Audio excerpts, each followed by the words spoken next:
जब क्रिकेट खेलनी चाहिए तो लोगों ने कहा कि आप क्रिकेट नहीं खेल सकते। ना सिर्फ आपने क्रिकेट खेली बल्कि वर्ल्ड क्लास क्रिकेटर बन के दिखाया। वर्ल्ड कप हो रहा था तो लोगों ने कहा यह टीम वर्ल्ड कप नहीं जीत सकती, इमरान खान वर्ल्ड कप नहीं जीत सकते। इमरान खान ने वो वाहिद वर्ल्ड कप जीत के दिखाया। जब शौकत खान अस्पताल बना रहे थे तो लोगों ने कहा, एक्सपर्ट्स ने कहा कि शौकत खानम अस्पताल अव्वल तो बन नहीं सकता, और अगर बन भी गया तो गरीबों का मुफ्त इलाज नहीं हो सकता। ना सिर्फ आपने शौकत खानम बनाकर दिखाया, अव्वल तो बन नहीं सकता, और अगर बन भी गया तो गरीबों का मुफ्त इलाज नहीं हो सकता। ना सिर्फ आपने शौकत खानम बनाकर दिखाया बल्कि 70% गरीबों का इलाज मुफ्त करके दिखाया। रिक्की की बंजर जमीन मियां वाली नमल में आपने बहुत बड़ी यूनिवर्सिटी बना के दिखाई। फिर सियासत में लोगों ने मजाक उड़ाया, लेकिन आपने देखा कि इमरान खान ने पीटीआई को पाकिस्तान की सबसे मकबूल जमात बन के दिखाया। और अब लोग कहते हैं कि इमरान खान वजीर आजम नहीं बनेंगे, तो गवाह रहना पाकिस्तानियों, गवाह रहना कि इंशाल्लाह वो दिन दूर नहीं जब इमरान खान इस मुल्क के वजीर आजम का हल्फ उठाएंगे।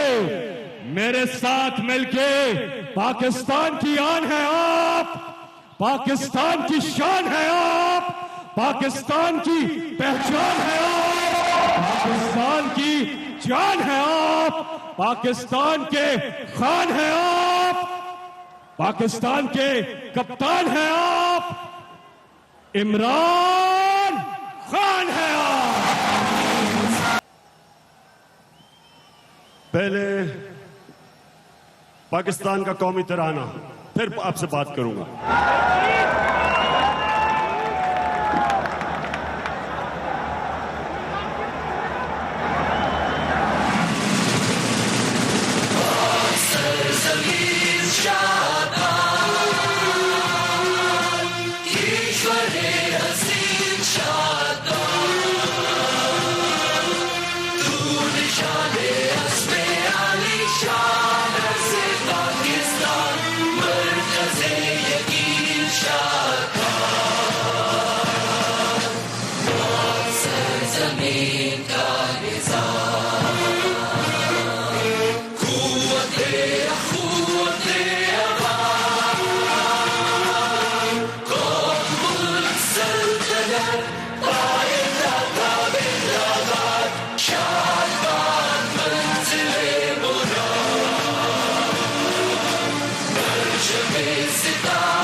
इय्याका नअबुदु व इय्याका नस्तईन। मैं सबसे पहले मेरे लाहौर के पाकिस्तानियों, मैं आज अपने दिल की गहराइयों से आपका शुक्रिया अदा करना चाहता हूं।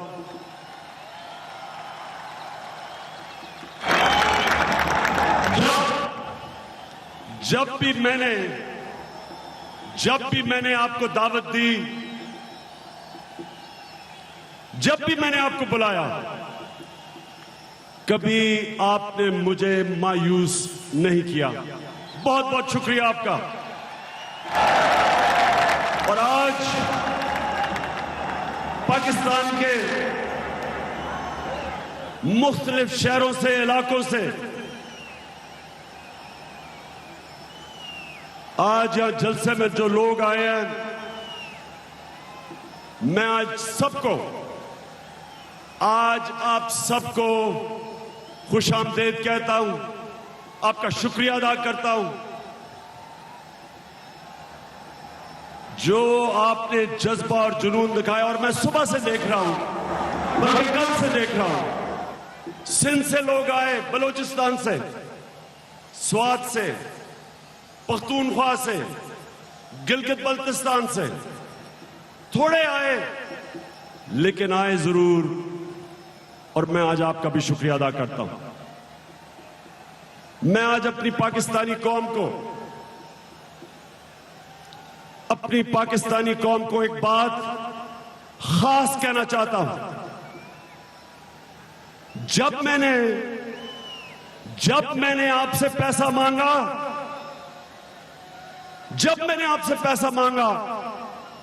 आपने दिल खोल के मुझे पैसा दिया, चाहे वो अस्पताल के हो, चाहे वो नवल यूनिवर्सिटी के लिए हो, हमेशा आपने मुझे पैसा दिया।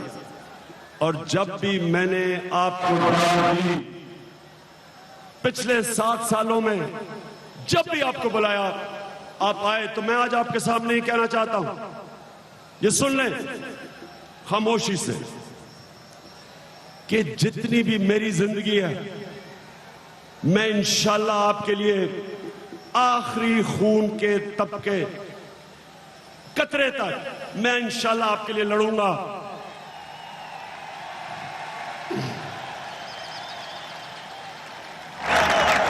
मेरी दिल से आपके लिए दुआएं निकलती हैं। कभी मेरी कौम ने मुझे मायूस नहीं किया। तो मैं आज आपका फिर से इतना बड़ा मजमा, मैं आपका सबका शुक्रिया अदा करता हूं यहां आने का। मैं शुएब सिद्दीकी, आपका खास तौर पे ये जो आपने और अलीम खान आपने जिस तरह का ये आपने आज ऑर्गेनाइजेशन दिखाई है, जिस तरह की मुनज़्ज़म तरीके से इतना बड़ा जलसा आपने किया, इसकी कोई मिसाल नहीं है पाकिस्तान में। इंशाल्लाह पहले तो आपको सारी कौम की तरफ से, सबकी तरफ से आपको मुबारक। अलीम खान, शुएब सिद्दीकी जो नीचे खड़ा है, आपकी सारी टीम, आपका मैं शुक्रिया अदा भी करता हूं, आपको मुबारक देता हूं। अच्छा, अब जरा सुने, आज बड़ा मजमा है। मैं आज आपसे संजीदा बातें करूंगा। मैं आज आपको अपने 11 पॉइंट दूंगा जो इंशाल्लाह इसको नया पाकिस्तान बनाएगा। लेकिन मैं ये चाहता हूं कि आज बड़े तहम्मुल से, खामोशी से, नारों के बगैर आप ये मेरी आज आपने मेरी पूरी बातें सुननी है। मैं लंबी बात करूंगा। जो आप में से जिसका स्टेमिना खत्म हो गया, जिसका स्टेमिना उसके कप्तान जितना नहीं, वो बेशक चला जाए। जो यहां बैठेंगे, आपने मेरी बड़े आराम से बातचीत सुननी है। मैंने आज नारे नहीं लगवाने, मैंने आज आपको अपने मुल्क, हमारा पाकिस्तान, इसके लिए प्रोग्राम देना। उधर सामने, उधर सुनो, बैठ जाओ नीचे, आप सब नीचे बैठो प्लीज, नीचे बैठो, तुम भी नीचे बैठो, सामने सब सब सब प्लीज। इब्राहिम नीचे प्लीज बैठो, आराम से नीचे बैठ, सारे प्लीज यहां ऊपर प्लीज, अब नीचे बैठ जाए, नीचे बैठ जाए आराम से, सब नीचे बैठ के आराम से सुनो।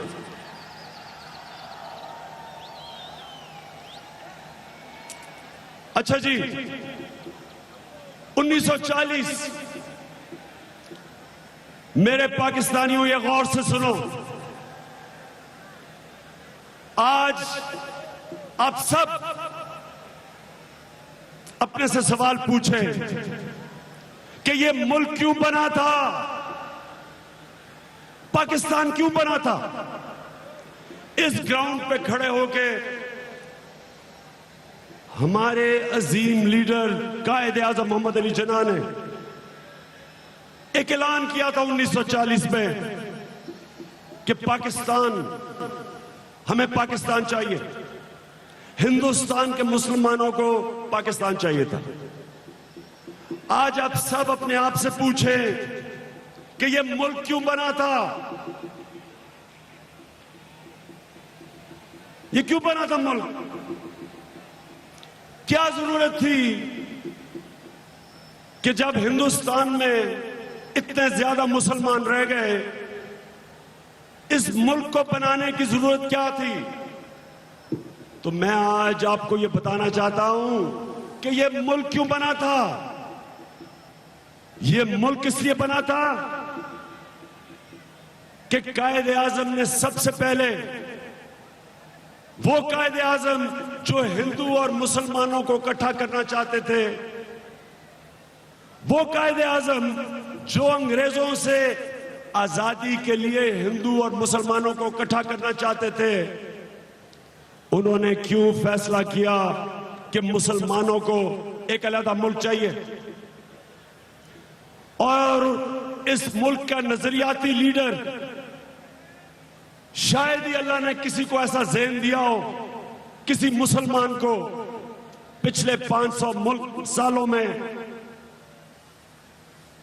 इलामा इकबाल, उन्होंने क्यों एक ख्वाब दी थी हमें पाकिस्तान की? क्या मतलब था इस मुल्क का? अगर आप इस सवाल का जवाब नहीं जानते तो मैं आज आपको कह रहा हूं कि जिस तरह का पाकिस्तान बना है, यह ना कायदे आजम की सोच थी, ना ये इलामा इकबाल का नजरिया था। और जब एक कौम अपने नजरिए से हटती है, वो तबाह हो जाती है। हम आज तबाही की तरफ जा रहे हैं। अब ये सुने कि ये मुल्क बना क्यों था।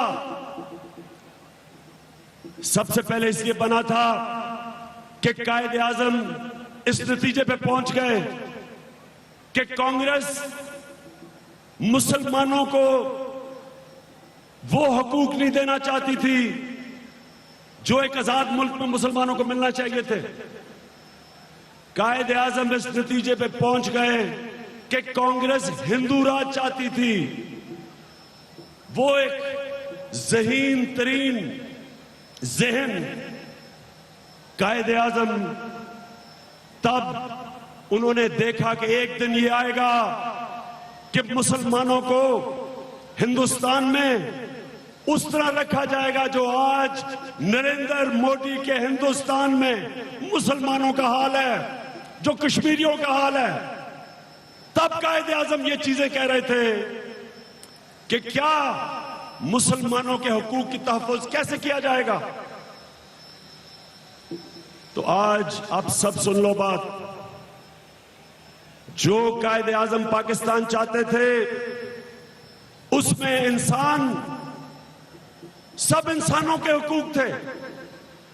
उसमें अक़लियत, क्योंकि मुसलमान अक़लियत है हिंदुस्तान में, हमारे पाकिस्तान में अक़लियत है हिंदू, मसीह बरादरी, सिख, ये सारे बराबर के शहरी होने थे।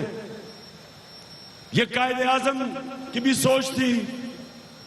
और वो जो मुसलमानों, जो हमारे नबी सल्लल्लाहु अलैहि वसल्लम, जो हमारे अजीम तरीन, दुनिया के अजीम तरीन लीडर, उन्होंने भी मदीना की रियासत में उन्होंने कॉन्ट्रैक्ट साइन किया था, कॉन्स्टिट्यूशन मदीना की बनाई थी कि मुसलमान, यहूदी और ईसाई मदीना की रियासत में बराबर के शहरी थे, यानी आजाद थे अपने दीन, जो भी उनके शरीयत के मुताबिक गुजारा, अपना जिंदगी गुजारे।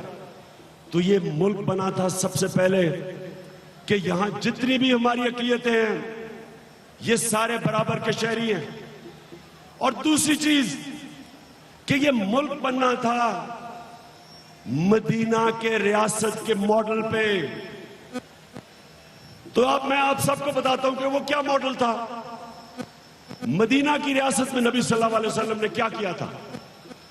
नबी सल्लल्लाहु अलैहि वसल्लम ने मदीना की रियासत में सबसे पहले उसकी बुनियाद इंसाफ पे रखी थी।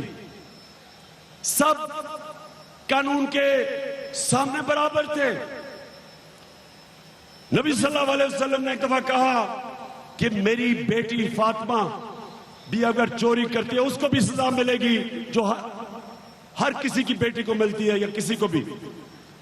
वही नबी सल्लल्लाहु अलैहि वसल्लम ने उन्होंने मदीना की रियासत में एक दफा कहा, ये जरा सुने और से, ऐसा मौका नहीं मिलेगा।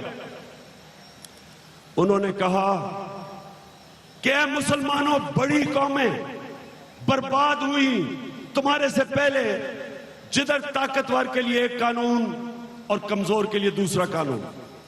यानी कानून के सामने अगर एक माशरे में सब एक बराबर नहीं, वो आगे नहीं बढ़ सकता। तो मदीना की रियासत में कानून के सामने सब एक बराबर। और मदीना की रियासत में एक और चीज लेके आए, मेरिट। नबी सल्लल्लाहु अलैहि वसल्लम ने मेरिट कायम की। खालिद बिन वलीद वो जनरल थे जिन्होंने जंगे ओहद में मुसलमानों को शिकस्त देने वाले थे। उसी खालिद बिन वलीद को जब मुसलमान हुआ तो उसको मुसलमानों का सिपा सलार बनाया, उसको खिताब दिया सैफुल्लाह का। मेरिट थी, जो भी मेरिट के ऊपर आता था उसको ओहदा मिलता था। इंसाफ का दूसरा पहलू मेरिट है। तीसरी चीज, मदीना की रियासत दुनिया की तारीख की पहली फलाई रियासत बनी थी। एक माशरे ने, एक रियासत ने अपने माजूरों को, अपनी बेवाओं को, अपने यतीमों को और बाद में अपने बुजुर्गों को रियासत ने जिम्मेदारी ली। दुनिया की तारीख की पहली फलाई रियासत मदीना में बनी थी। रहम था, फिक्र थी, इंसानियत थी, कमजोर के लिए कदर थी। और वो जो मदीना की रियासत बनी, उसके अंदर उन्होंने, दुनिया के अजीम लीडर ने एक बहुत बड़ा काम किया। उन्होंने तालीम, उन्होंने कहा कि तालीम, इल्म सीखना एक इंसान की ड्यूटी है। चाइना भी अगर जाना पड़े इल्म लेने के लिए तो जाओ। उन्होंने जंगे बदर के बाद कोई भी मक्का का कैदी अगर 10 मुसलमानों को पढ़ा लिखा दे तो उन्होंने कहा कि वो आजाद है, यानी उससे पैसे नहीं लिए। उन दिनों में कैदियों से पैसे लेते थे। तालीम के ऊपर जोर डाला और वो बुनियाद रखी मदीना की रियासत में, जिसकी वजह से मुसलमान दुनिया की इमामत करने लगे, अजीम कौम बन गई दुनिया की। और उन्होंने सिर्फ यही नहीं किया कि रियासत कैसी बनाई, उन्होंने मुसलमानों का कैरेक्टर बदला। सादिक और अमीन थे, अपनी मिसाल से बाकी मुसलमानों को भी सच्चाई की तरफ लेके आए। उन्होंने मुसलमानों को बड़े इंसान बना दिया, अपनी मैं से निकाल दिया। बजाय अपना सोचने के माशरे का सोचना शुरू किया। वो मुसलमान 700 साल तक दुनिया की सुपर पावर रहे। और फिर क्या हुआ? वही मुसलमान जब तक उन उसूलों पे खड़े रहे, अजीम कौम रहे। जैसे ही बादशाह आ गई, अमीर अमीर हो गया, गरीब गरीब हो गया। अमीर के लिए एक इंसाफ, गरीब के लिए दूसरा इंसाफ। बादशाह आ गई तो वही मुसलमानों को 700 साल के बाद मंगोलियों ने शिकस्त दी। 1250 में जब बगदाद में मुसलमानों का आखिरी खलीफा हलागू खान के सामने जब उसको शिकस्त हुई, तो ये सुनने वाली बात है, जो आखिरी अब्बासी खलीफा था पैरों में आके गिरा हलागू खान के कि मेरी जान बचा दो। हलागू खान ने उससे जो कहा, ये सुने, ये आज हमारे हुक्मरानों के लिए जो इस मुल्क में क़यादत करते रहे, उनको इसको सुनना चाहिए। हलागू खान ने खलीफा को कहा कि तुम्हारी तहखाने सोने से भरे हुए हैं, तहखाने सोने से भरे हुए हैं, हीरों से भरे हुए हैं। अगर यही पैसा तुम अपने लोगों की बेहतरी के लिए लगा देते, अपनी फौज पे लगा देते, तो आज तुम मेरे पैरों में गिरे ना होते। अपनी जान के लिए मेरे सामने ये रींग ना रहे होते। और यार, उसी हलाकू खान ने उस खलीफा को जानते हैं कैसे मारा? उसको सोना खिलाया, उसको फौजियों का इसके मुंह पे सोना डालो, इसका सोने से पेट भरो। तो ये था मुसलमानों का अरूज। और नीचे अब पाकिस्तान बना। पाकिस्तान 1947 में बना और हमारा लीडर था कायद आजम। कायद आजम के जो मुखालिफ भी थे वो कायद आजम को सादिक और अमीन कहते थे, इज्जत करते थे कायद आजम की। कायद आजम एक गुलाम हिंदुस्तान में एक आजाद लीडर थे।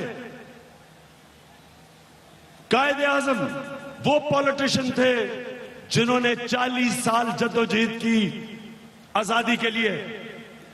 कायद आजम वो लीडर थे जिनको पता था कि वो टीबी या कैंसर से मर रहे हैं, लेकिन अपने डॉक्टर्स को उन्हें पता था, किसी को पता है नहीं कि उनकी ख्वाब थी पाकिस्तान बन जाए। वो कायद आजम जो शायद पिछली सदी के ग्रेटेस्ट लीडर थे। और उस वक्त तो मदीना की रियासत के बाद तो 700 साल लगे मुसलमानों को नीचे आते हुए। हमारे पाकिस्तान में 70 साल लगे। किधर कायद आजम और किधर ये मौजूदा लीडर। और मैं ये अब चाहता हूं कि ये जरा फिल्म देखे कि जब मैं बड़ा हो रहा था पाकिस्तान की दुनिया में कितनी इज्जत थी और आज कितनी इज्जत है। ये जरा फिल्म देखें कि अयूब खान तब हमारा प्रेसिडेंट था, वो अमेरिका जाता है। जरा इस फिल्म में देखें कि अयूब खान को किस तरह का अमेरिकी प्रेसिडेंट उसको क्या करता है। ये जरा देखें। First to greet President Ayub is American President John F. Kennedy. President of Pakistan, we are glad to have you here because you come as the head of an important and powerful country. I am overwhelmed by the warmth of reception, Mr. President, you have given me and very kind words you have expressed about my country.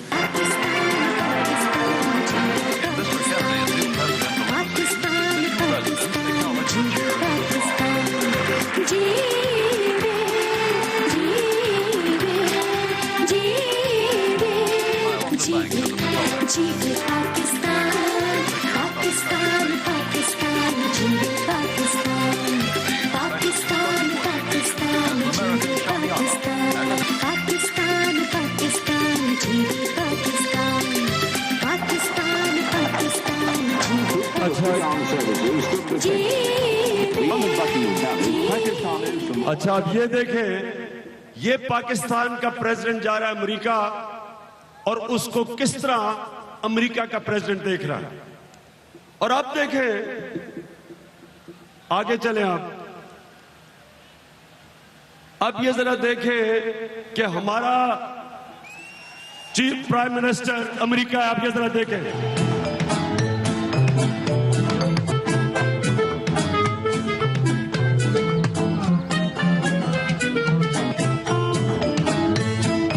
Thank you once again and look forward to welcoming you and Mr. Obama and Mrs. Obama in Pakistan. And Keema and Dal is waiting. अच्छा, अब जरा दिखाएं कि मौजूदा prime minister से क्या हुआ। ये जरा देखें।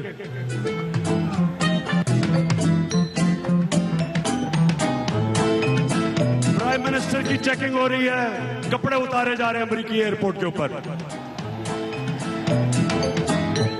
अच्छा, मेरे अब जरा पाकिस्तानियों मेरी बात सुनो, खामोशी से जरा मेरी बात सुनो।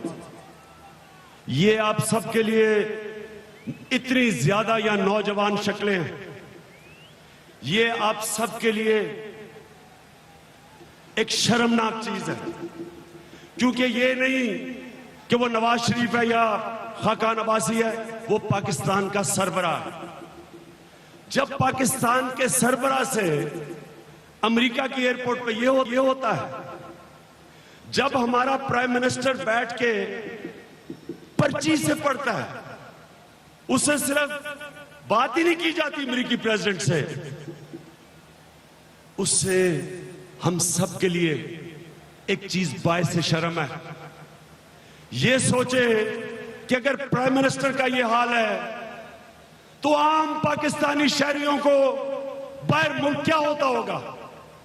सोचो कि उनसे बाहर के एयरपोर्टों पे क्या होता होगा। कितने पाकिस्तान से यहां काम करने बाहर जाते हैं, जेलों में पड़े हैं, पकड़ के उनको जेलों में डाल देते हैं, छोटी सी चीज में बाहर भेज देते हैं। जो मैं आज आपको बात कहना चाहता हूं वो ये कि देखें, अगर हम ऐसे ही चलते रहे, ये कौम जो एक बड़ी ख्वाब का नाम था पाकिस्तान, हमने बनना था एक दुनिया में मिसाल कि इस्लामी फलाही रियासत क्या होती है। इलामा इकबाल ने यह कहा था कि हम लेबोरेटरी बनेंगे, हम दुनिया को बताएंगे कि एक मुल्क जो इस्लाम के प्रिंसिपल्स पे बनता है वो दुनिया के लिए मिसाल बनेगा कि वो कैसी कौम होगी।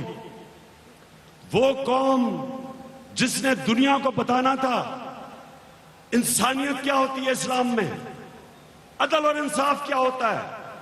हमारे साइंटिस्ट होने थे, हमारे पास दुनिया के अंदर हमने वो लोगों को बताना था कि एक रियासत जो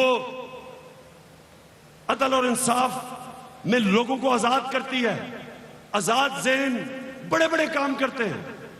और हम किधर पहुंच गए आज। मैं इसलिए आज आपके सामने 11 पॉइंट लेके आया हूं। इन 11 पॉइंटों में मैं सिर्फ ये आपको बताना चाहता हूं कि हम कैसे अपना रुख मोड़ सकते हैं, हम कैसे अपनी तकदीर बदल सकते हैं। हम आज अंग्रेजी में कहते हैं क्रॉस रोड्स पे हैं। एक तरफ जिल्लत है, दूसरी तरफ ये वो पाकिस्तान बन सकता है और अभी भी वो पाकिस्तान बन सकता है जिसके लिए लाखों लोगों ने कुर्बानियां दी, जिसके लिए जब मैं बड़ा हो रहा था मेरे माँ बाप फख्र से कहते थे कि हम गुलाम हिंदुस्तान में बड़े हुए, तुम खुशकिस्मत हो कि तुम एक आजाद मुल्क में पैदा हुए हो। फख्र से मेरी माँ अखबार देखती थी सुबह और बताती थी कि कायदे आजम की बातें कि कैसे पाकिस्तान अच्छा कर रहा है, हमारी ब्यूरोक्रेसी बेहतर थी, हमारी सिविल सर्विस जब मैं बड़ा हो रहा था बेहतर थी, पीआईए दुनिया की टॉप एयरलाइन थी, हमारी यूनिवर्सिटीज अच्छी थी।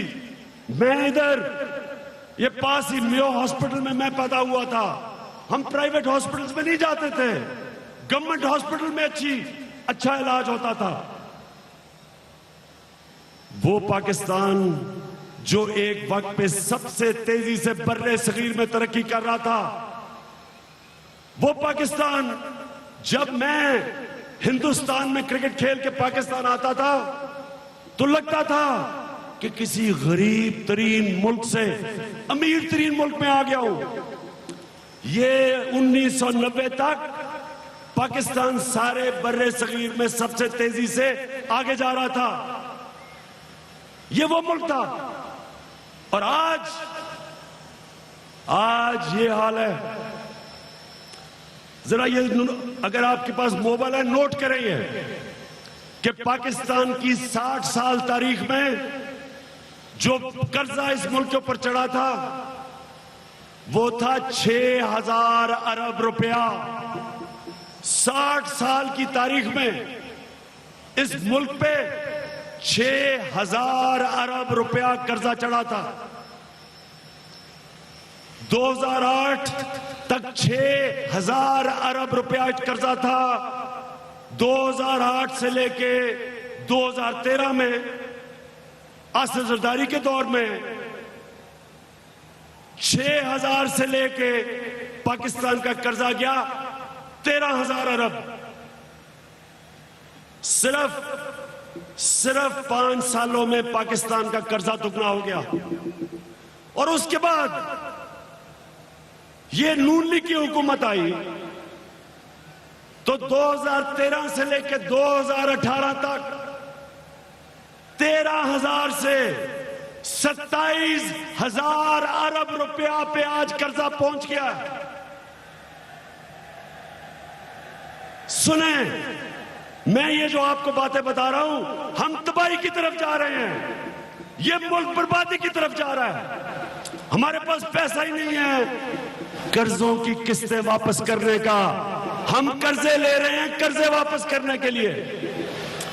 हम पिछले 10 सालों में हमने इस मुल्क के ऊपर कर्जा चढ़ाया है 6,000 अरब से 27,000 अरब रुपया।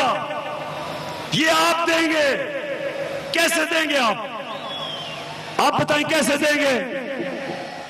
महंगाई होगी, आपके ऊपर टैक्स लगेंगे, बिजली के ऊपर टैक्स मजीद लगेंगे, गैस के ऊपर टैक्स लगेंगे, हर चीज, जो चीज आप खाएंगे पिएंगे टैक्स लगेंगे। पेट्रोल पे टैक्स लगेगा, डीजल पे टैक्स लगेगा, हर चीज पे टैक्स लगेगा, क्योंकि हमने कर्जों की किस्तें वापस करनी है। तो मैं आज जो आपके सामने 11 पॉइंट लेके आया हूं, ये मैं आपको पाकिस्तानियों, ये मैं आपको बता रहा हूं कि हमने ये तबाही के रास्ते पे नहीं जाना। हमारे पास पैसा नहीं है अपने बच्चों पढ़ाने को। नाइजीरिया के बाद पाकिस्तान दूसरा मुल्क है जिधर सबसे ज्यादा बच्चे स्कूलों में बाहर हैं, जिधर स्कूलों में नहीं पढ़ा। 2.5 करोड़ पाकिस्तानी बच्चे स्कूलों में से बाहर हैं। ऑस्ट्रेलिया की आबादी 2.5 करोड़ है, जितने हमारे बच्चे स्कूलों से बाहर हैं। तो मैं आज आपको जो प्रोग्राम दूंगा उससे पहले थोड़ी सी मैं आपको अपनी जिंदगी के ऊपर बताना चाहता हूं।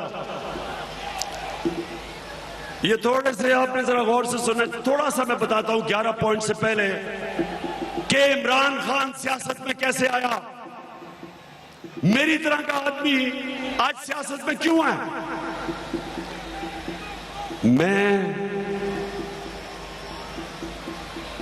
मैं एक क्रिकेटर था, मैंने पढ़ा, यूनिवर्सिटी पढ़ी, उसके बाद मैंने क्रिकेट खेली और मैं 10 साल तक क्रिकेट खेलता रहा। और क्रिकेट खेलते खेलते मैं दुनिया का बेस्ट ऑलराउंडर बन गया। मैं कोई सियासत में मेरा इंटरेस्ट नहीं था, कोई सियासत में मेरा शौक नहीं था, ना सियासत का मुझे पता था। मैं आप जरा ये गौर से सुनना आपने, क्योंकि मैं आपको आज एजुकेट करना चाहता हूं, मैं आज आपको समझाना चाहता हूं। ये शायद ऐसा मौका ना मिले कि मैं कैसे सियासत में आया। मुझे क्योंकि मैं एक क्रिकेटर था, दुनिया में गर्मियों में इंग्लैंड में खेलता था, सर्दियों में पाकिस्तान टीम के साथ दुनिया फिरता था, मुझे कोई शौक नहीं था सियासत का। मैं जब अपने अरूज पे था, मेरी वालदा को कैंसर हो गई। मेरी वालदा वो थी जो सबसे ज्यादा मेरे से प्यार करती थी। 4 बहनों का मैं अकेला भाई था। मैं अपनी वालदा का लाडला था। नून लीग समझती है मैं लाडला हूं, मैं असल में अपनी वालदा का लाडला था।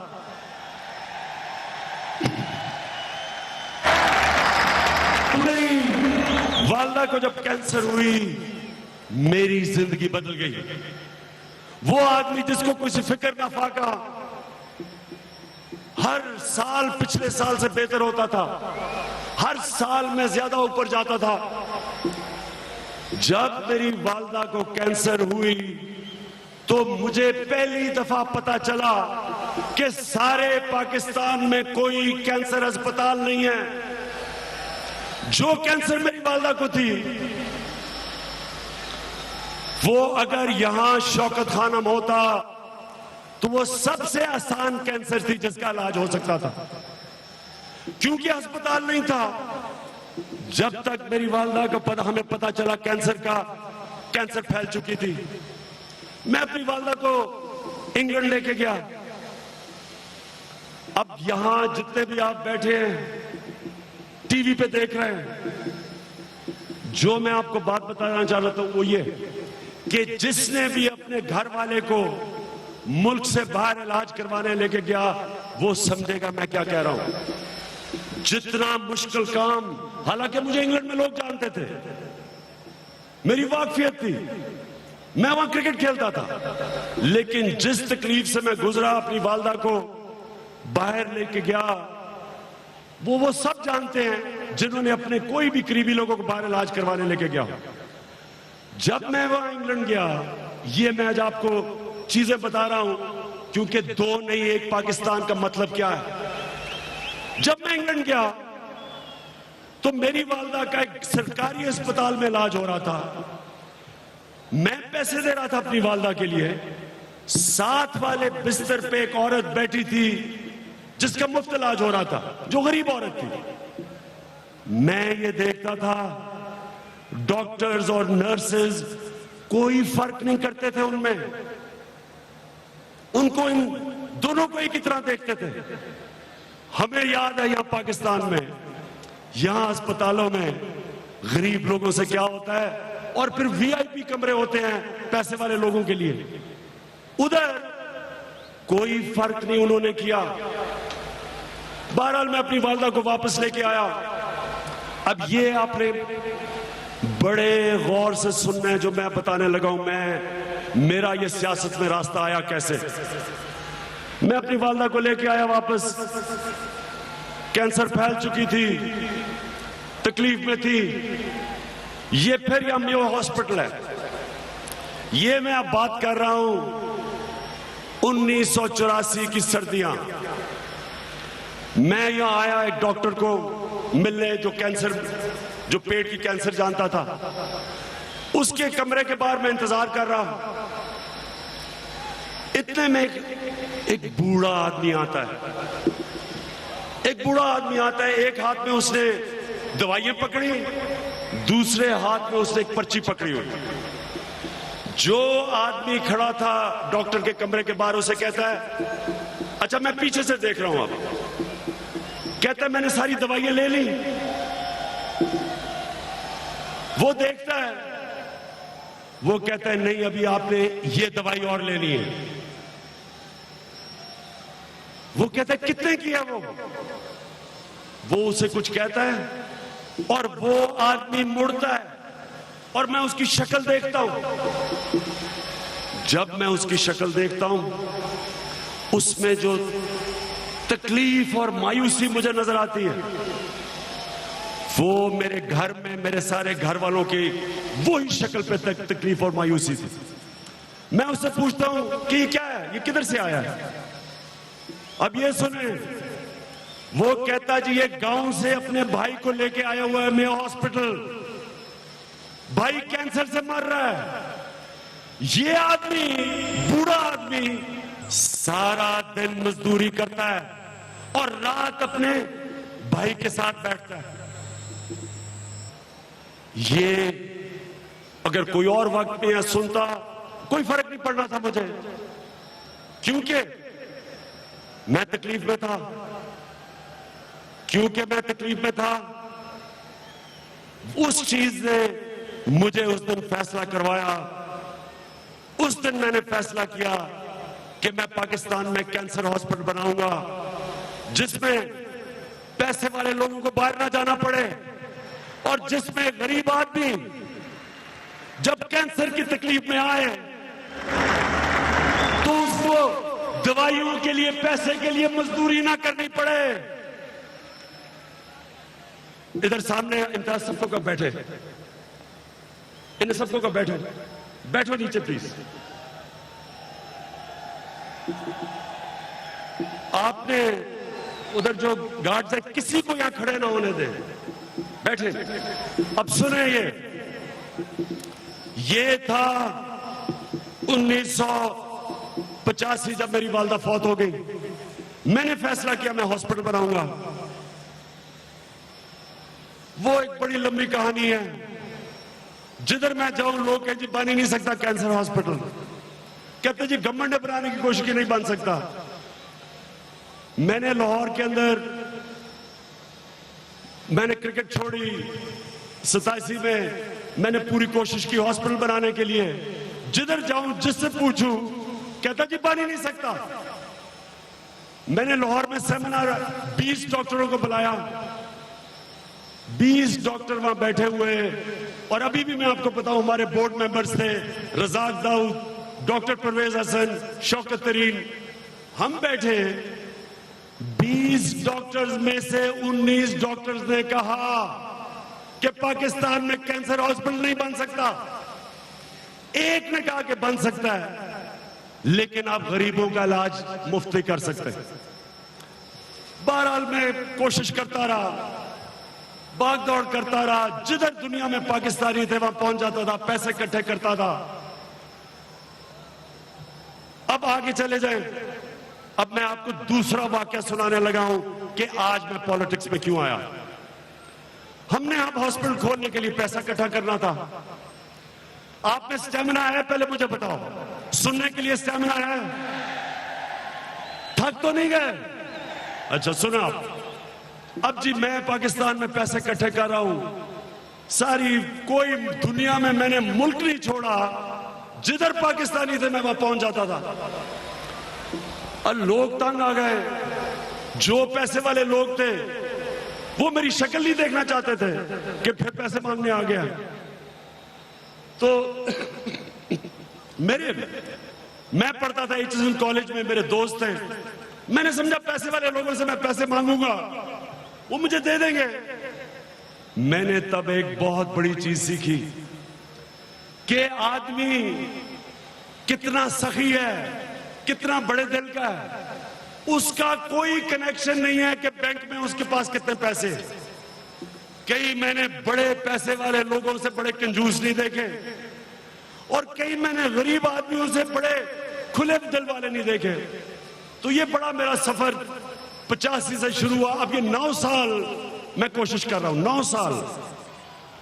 अब ये सुने, ये है अब दूसरी चीज जिसने मेरी जिंदगी का रुख बदला। मैं पैसे इकट्ठे कर रहा था, सुबह गुजरावाला गया जी पैसे इकट्ठे करने, किसी ने उधर पैसे भेजे, उधर गया, थका हुआ घर वापस आया ज़मान पाक में। और ज़मान पाक में मैं रात के 11 बजे थे। मैं अंदर आने लगा तो एक पुरानी सी टोयोटा खड़ी थी, उसमें लोग 3 आदमी बैठे थे, आम से आदमी थे, पुरानी सी टोयोटा थी। मुझे कहते जी हमने पैसे जमा किए हुए हैं, तो इमरान साहब आप आए, हमने पैसे देने आपको। मैंने उनकी शक्ल देखी, मैंने कहा ये गरीब लोग, इन्होंने बेचारे पुरानी सी टोयोटा, क्या पैसे देगा मुझे ये। मैंने कहा फिक्र ना करो, मैं थका हुआ, मैंने सोने जा रहा हूं। उन्होंने नहीं खान साहब, लोग आपके इंतजार कर रहे हैं, हम देर की इंतजार कर रहे हैं आपके घर के बाहर, आपने आना है पैसे के लिए। मैंने बड़ी कोशिश की उनको कहने के लिए कि मेरे, हालांकि मैं नई क्रिकेट छोड़ी थी, मैं फिट भी था, मैं कहा मैं थका हुआ हूं। बहरहाल उन्होंने मुझे मजबूर किया। पुरानी सी टोयोटा में मैं बैठा, ज़मान पाक से शाह की गड़ी निकले, रास्ते में टोयोटा खराब हो गई, धक्के लगाना पड़ा, और मैंने कोसा उनको, दिल में मैं ज्यादा कोसा।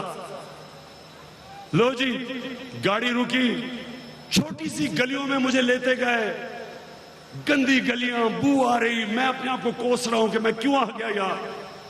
करते करते मुझे वो एक मस्जिद में ले गए। सुने जरा गौर से ये बात, आज अगर मैं पॉलिटिक्स में हूं, ये वजह है, जरा सुने गौर से। लो जी, मस्जिद में पहुंच गए। मैंने कितने पैसे?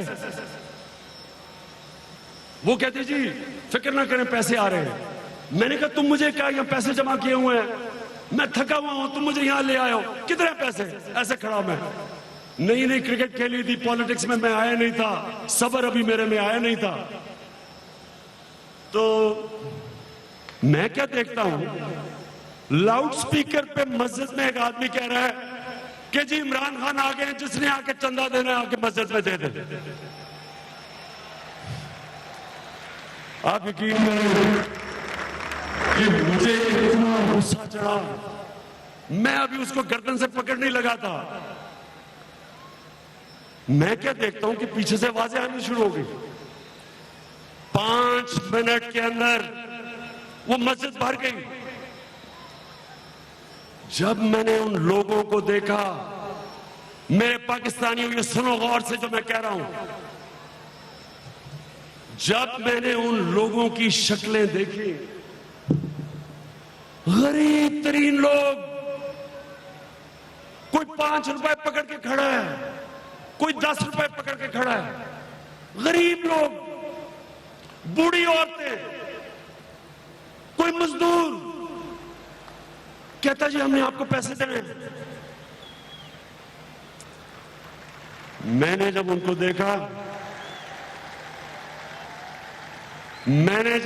देखा, मुझे इतनी शर्म आई अपने आप से, मुझे शर्म आई। मेरा, अब मैं आपको बता नहीं सकता कि मेरा क्या उस वक्त उनको देख के क्या हाल था।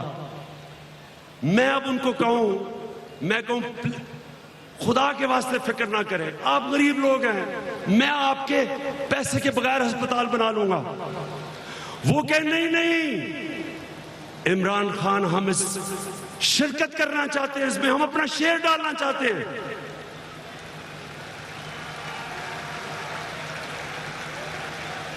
और फिर वहां कोई औरत मुझे बता रही है कि मेरा बेटा कैंसर से मर गया, कोई पूछने वाला नहीं था।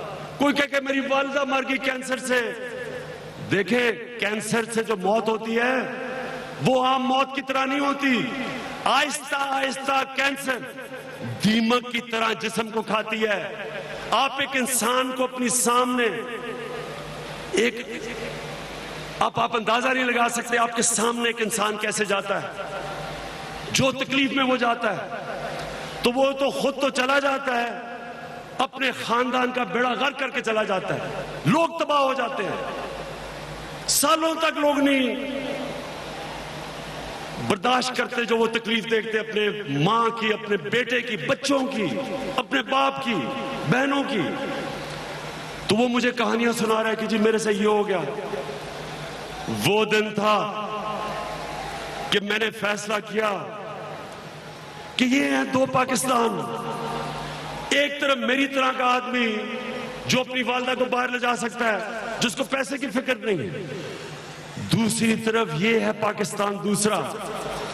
ना इन बेचारों को रोजगार मिलता है, ना इनको जो पैसे मिलते हैं उससे खाना सही खा सकते हैं, ना हमारी रियासत इनको अस्पतालों में इलाज करवाती है, ना इनके बच्चों को स्कूलों में तालीम मिलती है कि ये माशरे में ऊपर आ जाएं। और फिर भी ये पैसे देने के लिए तैयार है एक अस्पताल के लिए। ये कैसी कौम है?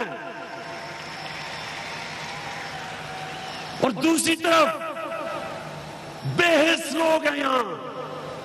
हुक्मरान चेकअप करवाने के लिए लंदन जा रहा है। शहबाज शरीफ 2 हफ्ते लंदन चेकअप करवाने गया है। सारे शरीफ खानदान बाहर बैठा हुआ है। यहां इस मुल्क में सरकार में लोग छोटी सी चीज पे बाहर चले जाते हैं इलाज करवाने। उन लोगों को क्या होता है जो इस मुल्क के अंदर बेचारे रीढ़ के मरते हैं? क्या ये था पाकिस्तान का मकसद? हमने मुल्क बनाया था कि पाकिस्तान का मतलब क्या?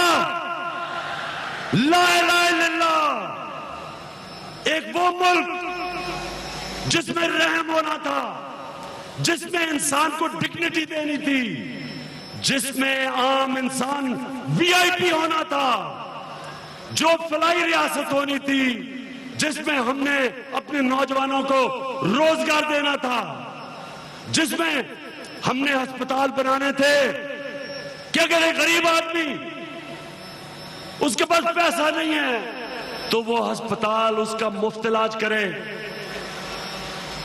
वो पाकिस्तान जिधर अगर गरीब आदमी पे ताकतवर जुल्म करता है तो रियासत पैसे दे, वकील के मुफ्त इंसाफ दे। ये है आज यूरोप के अंदर, स्कैंडिनेविया में जाएं, पूछें पाकिस्तानी जो वहां काम कर रहे हैं, यहां से पाकिस्तानी जो बाहर गए हुए हैं, उनसे पूछे फलाई रियासत क्या होती है, कैसे इंसान को इज्जत देता है माशरा, कैसे दफ्तरों के अंदर इंसानों को धक्के नहीं दिए जाते, इंसान की डिग्निटी होती है। तब मैंने फैसला किया कि मैं इस मुल्क में सियासत में आऊंगा। तब मैंने फैसला किया कि मैं वो पाकिस्तान बनाऊंगा जिसके लिए हमारे कायदे आजम ने 40 साल लगाए थे, कैंसर से मर रहे थे, लेकिन उन्होंने डॉक्टर को नहीं पता चलने दिया कि कहीं पाकिस्तान का खौफ ना चला जाए।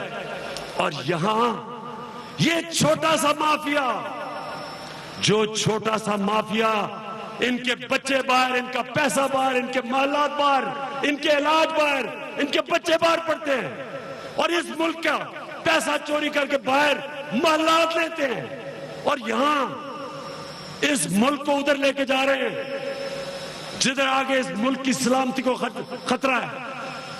जो मकरूज मुल्क होता है, मेरे पाकिस्तानियों याद रख लो, वो आजादी खो बैठता है, वो आजाद नहीं रह सकता। जो कर्जे देता है वो आपसे वो करवाता है, आपकी आजादी लेता है, आपको हुक्म करता है, आपसे हर गलत जो काम वो चाहता करवा सकता है, आपको गुलाम बना सकता है, फतह किए बगैर आपको गुलाम बना सकता है। मैंने तब फैसला किया पॉलिटिक्स में आने का। मैंने 96 में पार्टी बनाई, 96 से लेके जद्दोजहद करता रहा। थोड़े से लोग मेरे साथ थे। आज यहां नईमुल हक बैठा है, पहले दिन मेरे साथ था, और मेरे साथ मैं आज खास तौर पे, क्योंकि मैं बड़ा खुश हूं जिस तरह आप पब्लिक आई है, मैं 2 लोगों को आज याद करना चाहता हूं। एक एहसन रशीद, जो पहले दिन मेरे साथ थे और कैंसर की वजह से अल्लाह उनको ऊपर ले गया। मुझे अफसोस यह है कि उन्होंने इतनी अपना एक बहुत अच्छी नौकरी छोड़ के आए सऊदी अरेबिया से, सिर्फ पाकिस्तान में, कि वो भी चाहते थे कि वो इस मुल्क में तब्दीली लेके आए। और दूसरी, आज हमारे साथ सलोनी बुखारी नहीं है। सलोनी बुखारी एक वो खातून है जिन्होंने जिस तरह, जिस जज्बे से उन्होंने मेरे अच्छे और बुरे वक्त में साथ दिया, मुझे आज वो खास याद इसलिए आ रही है। चंद महीने पहले आखिरी दफा जब मैं उनको मिला, उनको कैंसर थी, मुझे कहती कि इमरान दुआ करो कि मुझे अल्लाह तब तक जिंदा रखे ताकि मैं नया पाकिस्तान देख सकूं। मैं सलोनी बुखारी को खास तौर पे खराज तहसीन पेश करता हूं। तो अब ये सुने, तब से हमने स्ट्रगल की, थोड़े से लोग हमारे साथ थे, मुश्किल वक्त आए। पहली इलेक्शन में पार्टी उड़ गई, दूसरी इलेक्शन में 1 सीट मिली, लोग मजाक उड़ाते थे। हम लोगों के पीछे पीछे भागते थे कि जिनको जो कोई इलेक्टेबल हो गया पार्टी में आ जाए। एमएनए और एमपीए तो दूर की बात है, यूनियन काउंसिल का भी कोई इलेक्टेबल होता था उसके पास हम पहुंच जाते थे। और ये सुने, वो हमेशा मुझे कहते थे, अच्छा पहले मुझे, हम यहां से जा रहे हैं गुजरावाला, शेखोपुरा, किसे मिलने? एक यूनियन काउंसिल का जी वो नाज़िम रह चुका है। पहले वो मुझे आधे घंटे का लेक्चर देता था कि इमरान खान आपको तो सियासत नहीं आती। उसके बाद वो मुझे कहता था, अच्छा हम मुशावरत करके बताएंगे। मैं मुशावरत करके बताऊंगा, मतलब वो बाद में मुझे समझ आई कि मुशावरत करके बताने का मतलब ये कि हम देखेंगे कि अगर तुम्हारी पार्टी ऊपर आई तो तुम्हारे साथ आ जाएंगे। यहां भी लोग हैं जिनको मैंने दावत दी। एक दिन मैं शाह महमूद कुरैशी को मिला। अब शाह महमूद कुरैशी, मैंने कहा शाह साहब आप कैम्ब्रिज के पढ़े हुए हैं, आपको तहरीक इंसाफ में आना चाहिए, आप पढ़े लिखे, आप ईमानदार हैं। तो जिस तरह शाह जी ने मुझे देखा तब तो मुझे नहीं समझ आई कि उसकी, वो जिस तरह देखा उसका मतलब क्या था। बाद में मुझे समझ आई कि शाह जी ने सोचा होगा ये किस तरह का पागल आ गया मेरे पास बात करने के लिए, क्योंकि पार्टी तो छोटी सी थी। शेख रशीद, चलो शाह जी तो खैर बड़ी तहजीब वाले आदमी हैं। शेख रशीद ने एक दफा टीवी पे मुझे क्या कहता, इमरान खान तुम्हारी तो टांगा पार्टी है। बहरहाल मेरी क्रिकेट की ट्रेनिंग थी, हार तो मैं कभी मानता नहीं हूं, आखिरी गेंद तक मैं मुकाबला करता हूं। और अल्लाह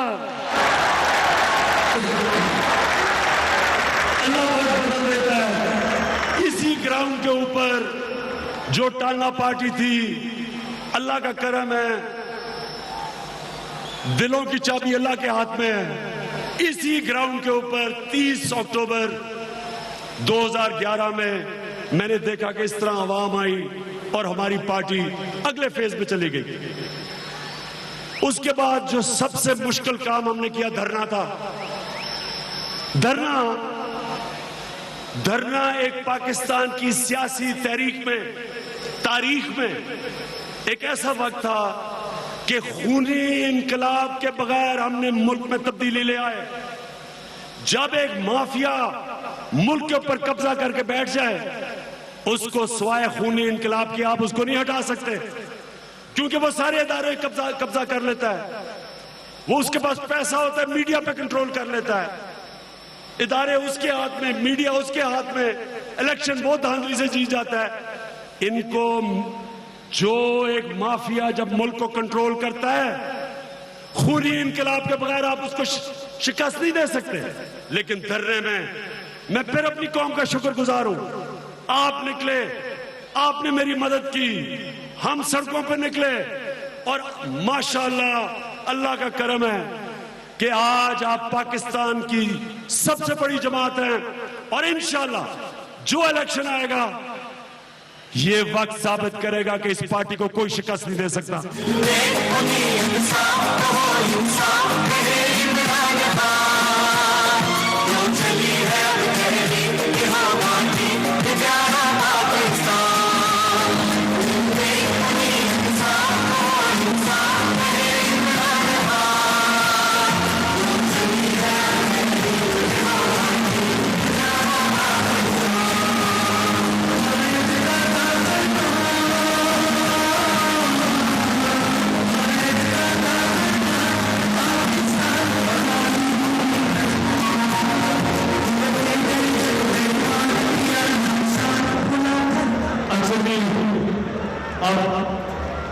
अब मैं 11 आपको पॉइंट्स बताऊंगा। उससे पहले सिर्फ एक चीज अब आपको कहना चाहता हूं। आप जब, जो भी आप में से, आप जब नमाज पढ़ते हैं तो अल्लाह से आप क्या मांगते हैं? बताएं, क्या मांगते हैं?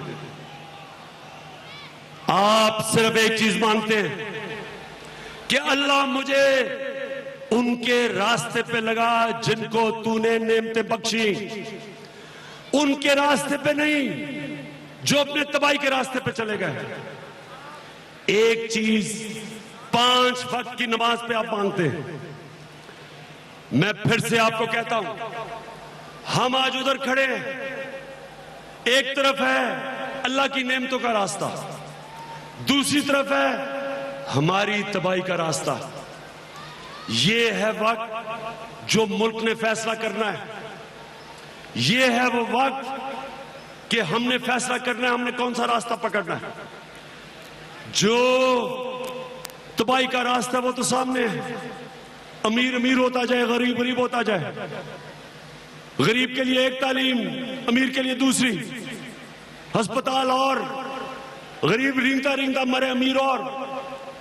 छोटे बच्चों से जो जुल्म हो रहा है, जो कसूर में हुआ, जो बच्चियों से हुआ, इतना घरों में इस वक्त जुल्म हो रहा है बच्चों से कि मां बाप शर्म से बताते नहीं हैं, डरते हैं, शर्म आती है उनको कि जो उनके घरों में हो रहा है, जो बच्चियों से हो रहा है।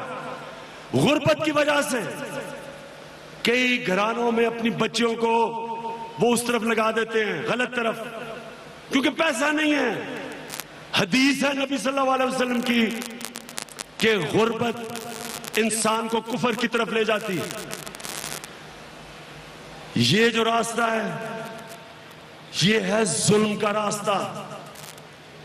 इसके मुतालिक जिसको नबी सल्लल्लाहु अलैहि वसल्लम ने जिनको कहा था इल्म का खजाना, हजरत अली रजी अल्लाह ताला, उन्होंने एक चीज कही थी और ये पाकिस्तानियों सुनो, उन्होंने कहा कि कुफर का निजाम चल जाएगा लेकिन जुल्म का निजाम नहीं चल सकता। इसका क्या मतलब है? इसका मतलब ये कि चाहे आप काफिर हो, अगर आपके निजाम में वही 4 प्रिंसिपल्स मदीना के रियासत में जो थे, इंसानियत, फलाई रियासत, इंसाफ, मेरिट, आप इल्म पे जब जोर देते हैं, वो हो बेशक काफिर हो, वो आपसे आगे निकल जाएंगे।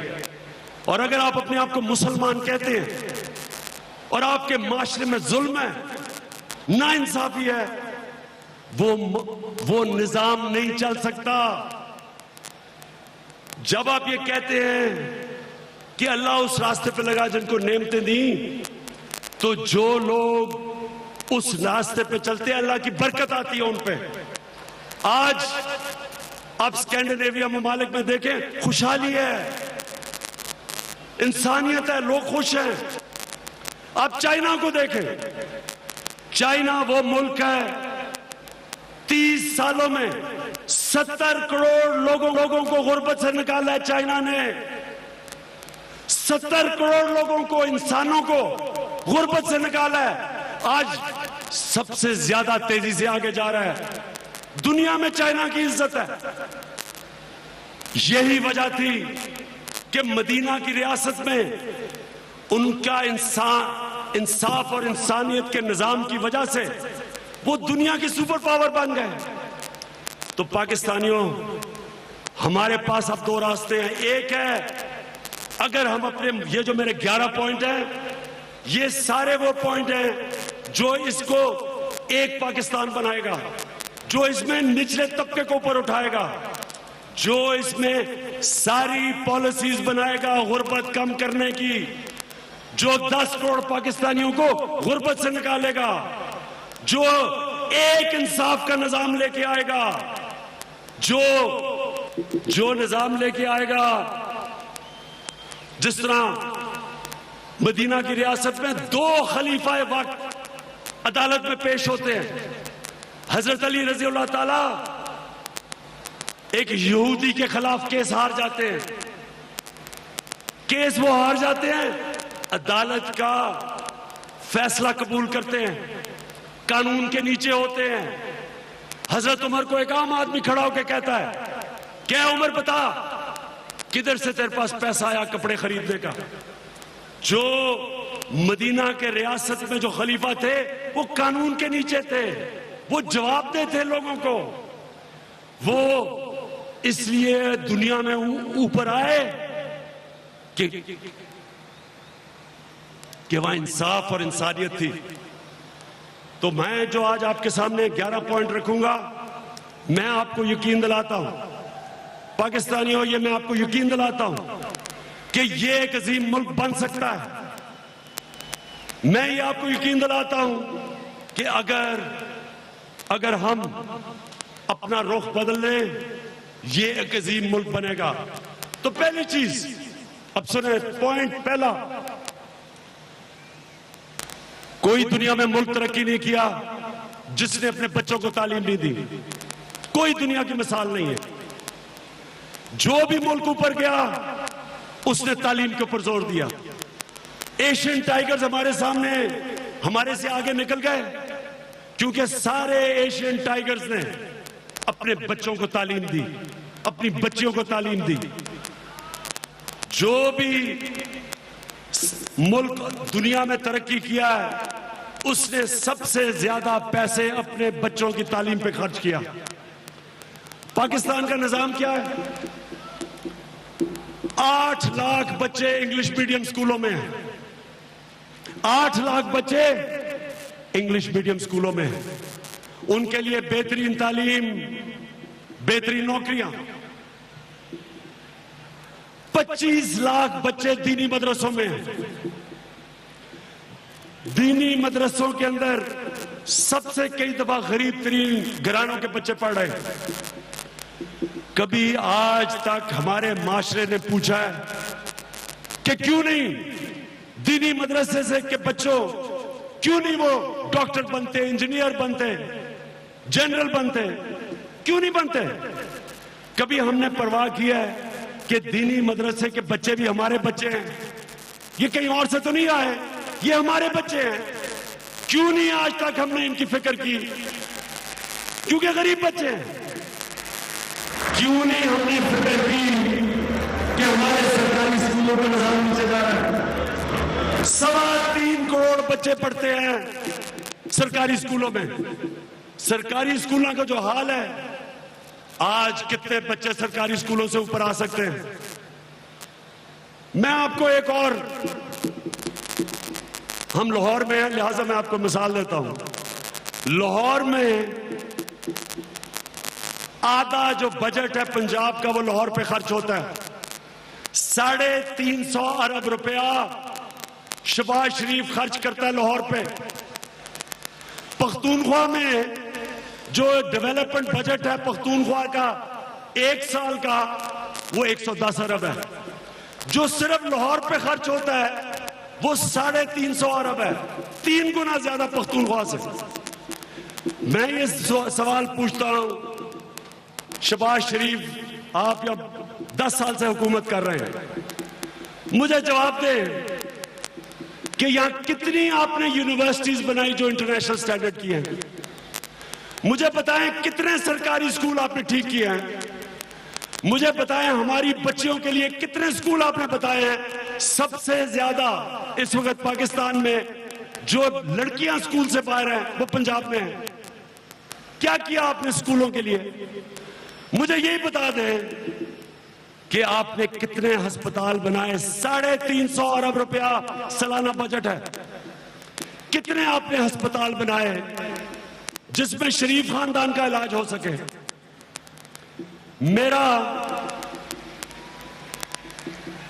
मेरा 2 दफा इलाज हुआ शौकत खानम में। मैं बाहर नहीं गया। शौकत खानम हॉस्पिटल कितने का बना था? 70 करोड़ में बना था। ये नया शौकत खानम जो बना है पेशावर में कितने का बना है? 4 अरब का। 350 अरब रुपया सालाना लाहौर का बजट, डेवलपमेंट बजट है। 4 अरब आप नहीं लगा सके एक अच्छा अस्पताल बनाने में। आप एक इंटरनेशनल स्टैंडर्ड की यूनिवर्सिटी नहीं बना सके। हरिपुर में परवेज खट्टर को मैं दाद देता हूं, एक ऐसी यूनिवर्सिटी बन रही है जो स्टेट ऑफ द आर्ट है।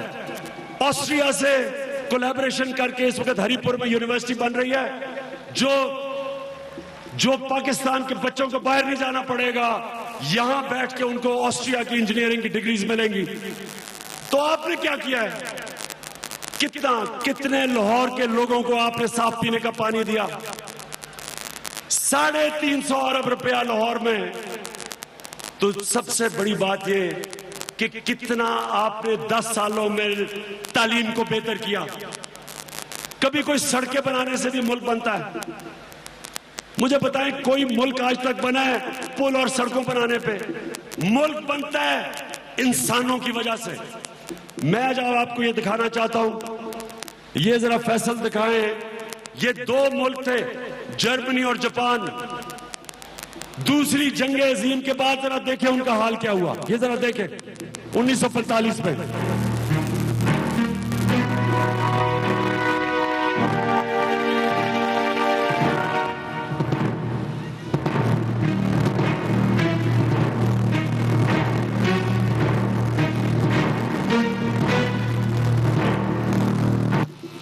ये आप देख रहे हैं जापान का हाल। शायद ही कोई बिल्डिंग खड़ी थी, शायद ही कोई पुल बचा था। 10 साल के बाद दोनों जर्मनी और जापान कहां से कहां पहुंच गए। क्यों? क्योंकि जर्मनी और जापान में जो उनकी हुकूमतें थी, उन्होंने इंसानों के ऊपर पैसा खर्च किया। उन्होंने इंसानों की तालीम पे, सेहत पे, टेक्निकल एजुकेशन पे, हायर एजुकेशन पे। जब आप इंसानों पे सरमायाकारी करते हैं, इस तरह की बमबारी भी आपको खत्म नहीं कर सकती। लेकिन अगर शहबाज शरीफ को हम देखें तो ये अगर मेट्रो को खुदा ना खास्ता ज़ल्ज़ला गिर जाए तो ये तो खत्म ही होगी डेवलपमेंट आपकी सारी। इसलिए हमारी डेवलपमेंट तालीम पे होगी। हम एक तालीमी निसाब लेके आएंगे। हम सारे लोगों को एक कौम बनाने के लिए एक निसाब लेके आएंगे। दो नहीं एक पाकिस्तान, दो नहीं एक पाकिस्तान, दो नहीं एक पाकिस्तान, दो नहीं एक पाकिस्तान।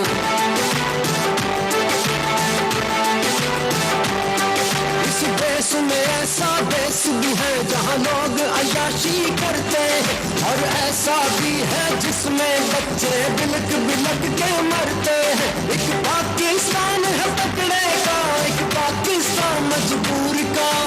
अब ऐसा ना होने देंगे कहता है कप्तान।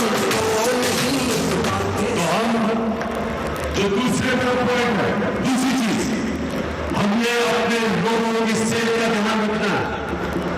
हम ये इंशाअल्लाह अगर शोरत खाना बना सकते हैं गवर्नमेंट से बाहर, मैं आपको यकीन बताता हूं कि इंशाअल्लाह जब हमारी हुकूमत आएगी, मैं आपको यहाँ ऐसे अस्पताल बना के दिखाऊंगा कि एक गरीब आदमी भी जब जाएगा उसको फिक्र नहीं होगी अगर उसके पास पैसा नहीं है, उसका वीआईपी इलाज करूंगा। और पैसे वाले लोगों को मुल्क से बाहर नहीं जाना पड़ेगा। ये जरा सुनो, मैं आपको एक चीज बताऊं। आप जानते हैं कि जितने इस मुल्क से बाहर लोग कैंसर का इलाज करवाने जाते हो, उस पैसे से हर साल आप एक नया कैंसर अस्पताल बना सकते हैं पाकिस्तान में। जो खर्चा बाहर करते हैं कैंसर के मरीज, हर साल आप एक नया कैंसर अस्पताल बना सकते हैं।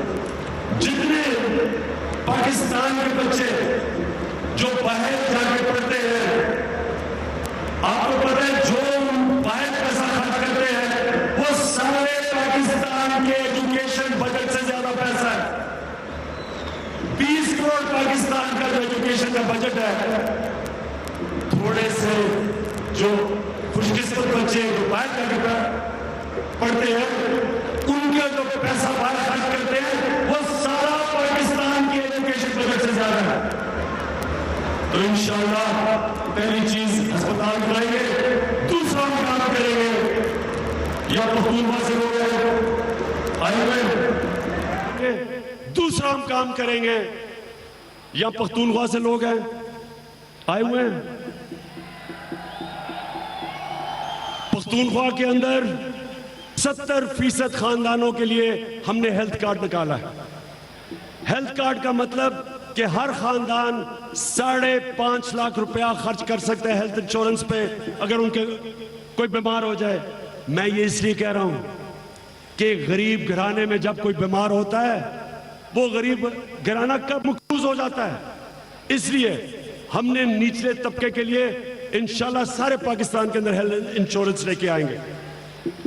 तीसरी चीज, अब अच्छा एक चीज दिखा दे फैसल, जब शौकत खानम खुला था मैं सिर्फ आपको दिखाना चाहता हूं कि वो जो मैंने शव की घड़ी में गरीब लोगों को देखा था जब अस्पताल खुला, जब शौकत अस्पताल खुला 94 दिसंबर में, ये जरा सुने मैंने क्या कहा था तब।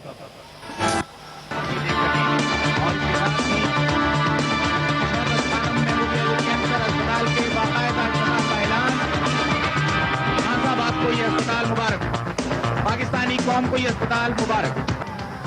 अगर आपने देखा कि उसने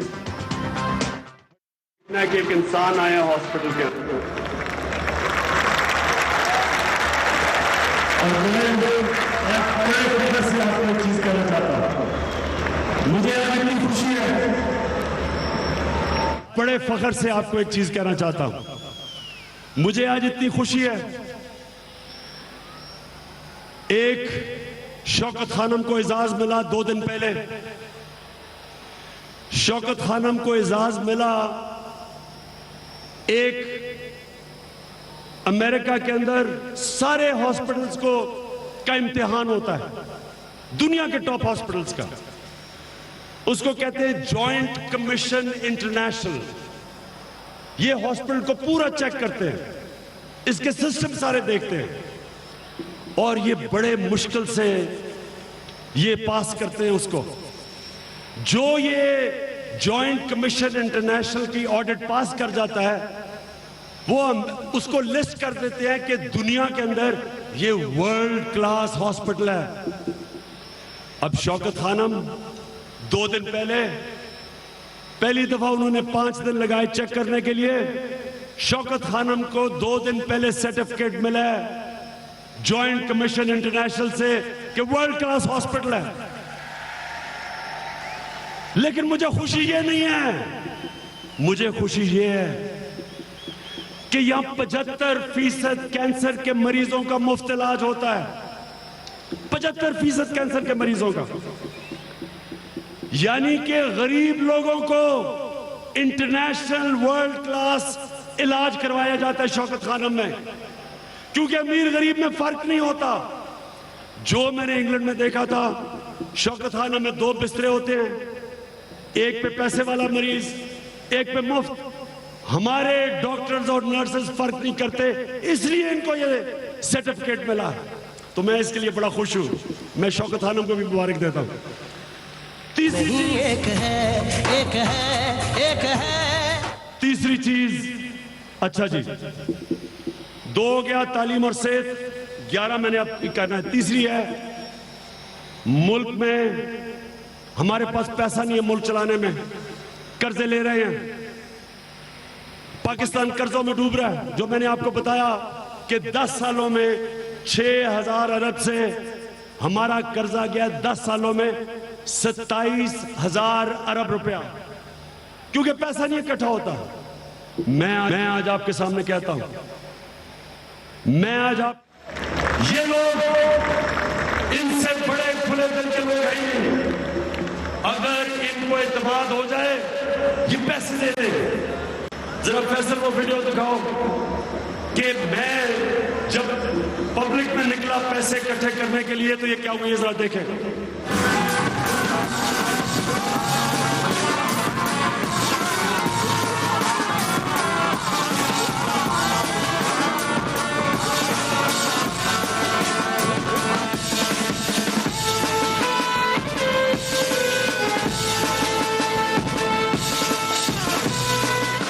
$1 billion का चैलेंज था हमारे लिए, whether we have reached that or not, we have gone over 1 billion. माशाअल्लाह। ये जरा सुनने बंद करें। हमने पेशावर का शौकत खानम खोलने के लिए उन्होंने मुझे कहा कि आपको 1 1 अरब रुपया चाहिए। ये जो भी आखिर में आप देख रहे थे, मैंने एक टेलीथॉन किया। 2 घंटे के अंदर ये जो मुबशर लकमान के साथ टेलीथॉन था, 2 घंटे में पाकिस्तान की कौम ने 1 अरब रुपया दिया जमा करके पेशावर हॉस्पिटल के लिए। कहने का मेरा मतलब यह है, ये हमारी कौम बड़े दिल की कौम है। अगर आप इनको इत्मीनान दे दें कि इनका पैसा सही खर्च होगा, इनका पैसा चोरी नहीं होगा, इनका पैसा बड़े बड़े महलात खरीदने में नहीं लगेगा, इनका पैसा वीआईपी बड़े बड़े महलात, governor house, prime minister house, president house, अगर लोगों को यह पता चल जाए कि अवाम का टैक्स अवाम की बेहतरी में खर्च होगा, सिर्फ मर मर के 4,000 अरब रुपया पाकिस्तान में इकट्ठा होता है। मैं आज आपके सामने दावा कर रहा हूं 8,000 अरब रुपया हर साल इंशाल्लाह इसी कौम से इकट्ठा करके दिखाऊंगा आपको। इदारों को मजबूत कर, एफबीआर को ठीक करूंगा, टैक्स बल के नीचे करूंगा, टैक्स सिस्टम ठीक करूंगा, टैक्स एफबीआर को साफ करके एक मजबूत इदारा बना के। ये मैं आपको कहता हूं कि तीसरी चीज कि मैं इंशाल्लाह आपको नमल यूनिवर्सिटी में पैसे देते हैं, वहां 90% मुफ्त तालीम है, उसके लिए पैसे देते हैं। ये वो लोग हैं, जब जल्जला आया सारे पाकिस्तानियों ने मदद की। जब 2010 में सैलाब आया, जिधर दुनिया में पाकिस्तानी था उसने पैसे दिए। तो जब भी हम अपनी कौम से, हम ईमानदारी से पैसा इकट्ठा करके इन पे खर्च करेंगे, मैं आज आपके सामने दावा करता हूं, ना आपको कर्जे लेने पड़ेंगे, ना आपको भीख मांगनी पड़ेगी, ना आपको जलील होना पड़ेगा, ना आपको मकरूज होना पड़ेगा, ना आपको अपनी आजादी खोनी पड़ेगी, ना आपको झुकना पड़ेगा किसी के सामने। यही कौम को इंशाल्लाह पैसा अपने पैर पर खड़ा करूंगा। चौथी चीज, करप्शन। आज अगर पाकिस्तान इधर है, उसकी एक चीज वजह है करप्शन। मैं आज आपके सामने दावा करता हूं कि इंशाल्लाह मैं आपको ये करप्शन के ऊपर काबू पर कैसे दिखाऊंगा, मैं ये मजबूत करूंगा। ये हुकूमत तो नैब को कमजोर कर रही है ना, हम नैब को मजीद मजबूत करेंगे, हम अदालतों को और पैसा देंगे, तकड़ा करेंगे, हम एफआईए को इदारा बनाएंगे, हम एफबीआर के अलावा सारे जो इदारे इस मुल्क में चोरी रोकते हैं उनको मजबूत करेंगे। हम इसलिए करेंगे क्योंकि जब अगर मैं खुद चोर नहीं हूं, मैं चोरी रोक सकता हूं। कभी सुना है कि एक पार्टी 20 अपने एमपीज को करप्शन के ऊपर निकाल दे? कभी सुना है? बताएं। ये सेनेट के ऊपर हमारे पार्लियामेंट के मेंबर्स सालों से अपने आप को बेच रहे थे, क्यों नहीं कभी किसी ने किसी को निकाला? ये पहली दफा तो चोरी नहीं हुई। 20 पार्लियामेंटेरियंस को हमने निकाला है। और मैं वो पार्लियामेंटेरियंस, अगर आप ये देख रहे हो जिनको मैंने निकाला है, मेरा एक छोटा सा पैगाम है आपके लिए। कईयों ने कुरान पे हाथ रख लिया है, कई कहते हैं जी हमारा पर गलत हो गया। ये मेरी बड़े गौर से बात सुन लो। हमें पता तो पहले चल गया था, लेकिन जब तक मैंने ये नहीं पता चलवाया कि एक एक नाम ने वाकई पैसे लिए, मैंने अनाउंस नहीं किया।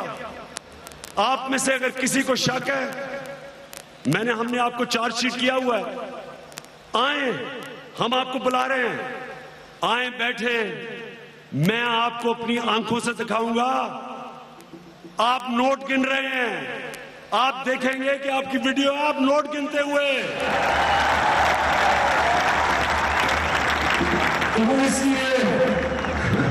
वो इसलिए हम कर सकते हैं कि इमरान खान को भी किसी ने कहा जी एक सेनेटर बनाने के लिए 45 करोड़ मुझे देते हैं।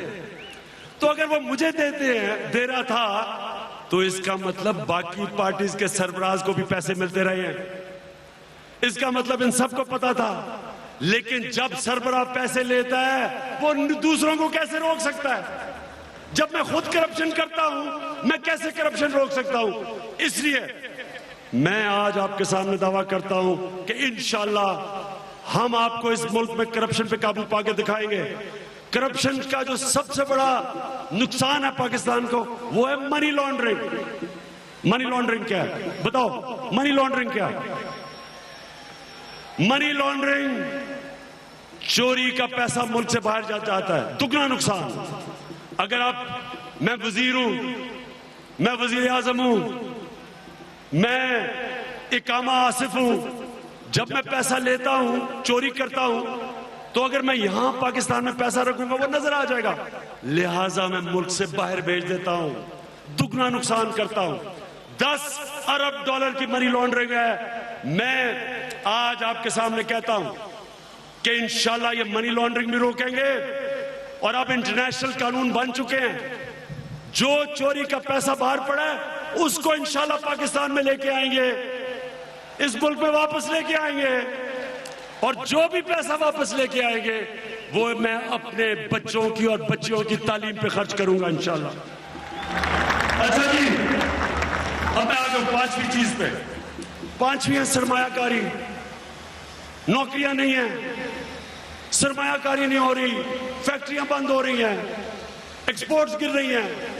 मैं आज आपके सामने दावा करता हूं कि हम इस मुल्क में सरमायाकारी बढ़ाएंगे, हम अपनी इंडस्ट्री की मदद करेंगे, हम बिजली और गैस के ऊपर टैक्स कम करेंगे ताकि हमारी एक्सपोर्ट्स मुकाबला कर सके हिंदुस्तान की।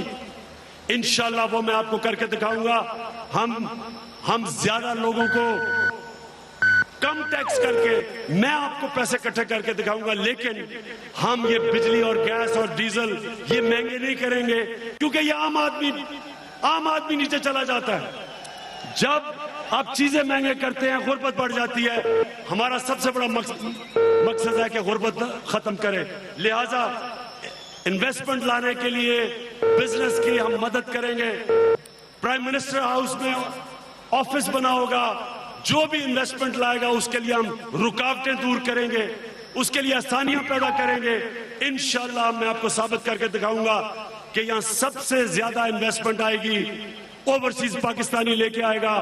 इस मुल्क का सबसे बड़ा असासा बैरून मुल्क पाकिस्तानी है, उनको लेके आएंगे वापस, उनसे सरमायाकारी करवाएंगे। उनके पास अरबों डॉलर है।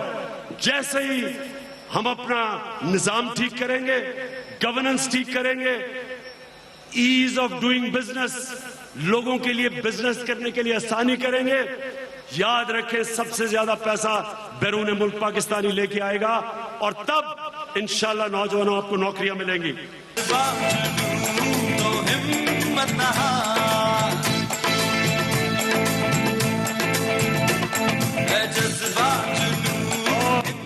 और दूसरा रोजगार के लिए, छठी चीज रोजगार। रोजगार कैसे देंगे? सबसे पहले हम इंशाल्लाह इस मुल्क में सस्ते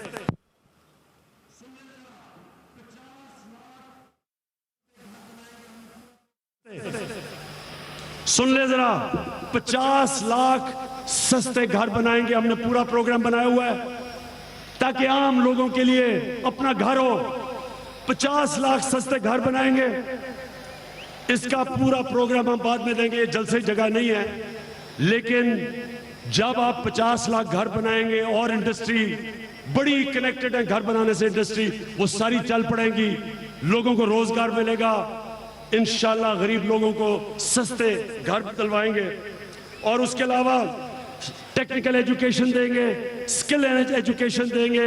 जिस तरह हमने हरिपुर में यूनिवर्सिटी बनाई, टेक्निकल 20 यूनिवर्सिटीज बनाएंगे ताकि हमारे नौजवानों को टेक्निकल एजुकेशन मिले। ये इंशाल्लाह हमारा बहुत बड़ा प्लान है। और उसके अलावा टूरिज्म। अच्छा, एक नौजवानों, एक सुने जरा, आपको अंदाजा नहीं कि अल्लाह ने आपको कितना खूबसूरत मुल्क दिया है। सबसे आसान नौकरियां देना टूरिज्म के अंदर है।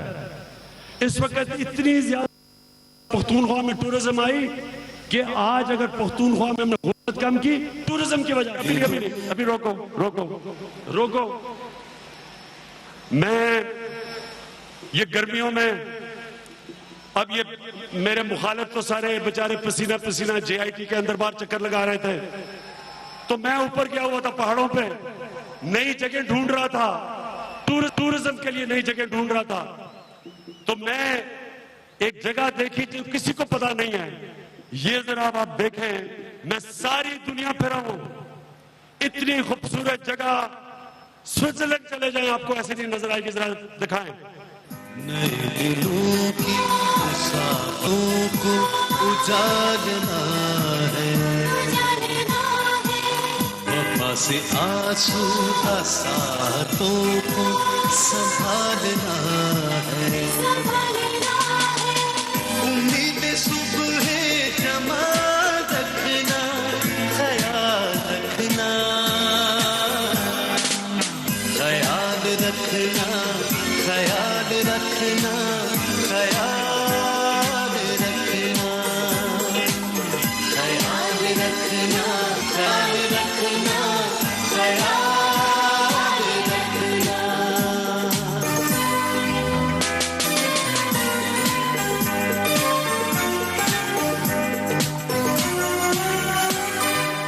ये अब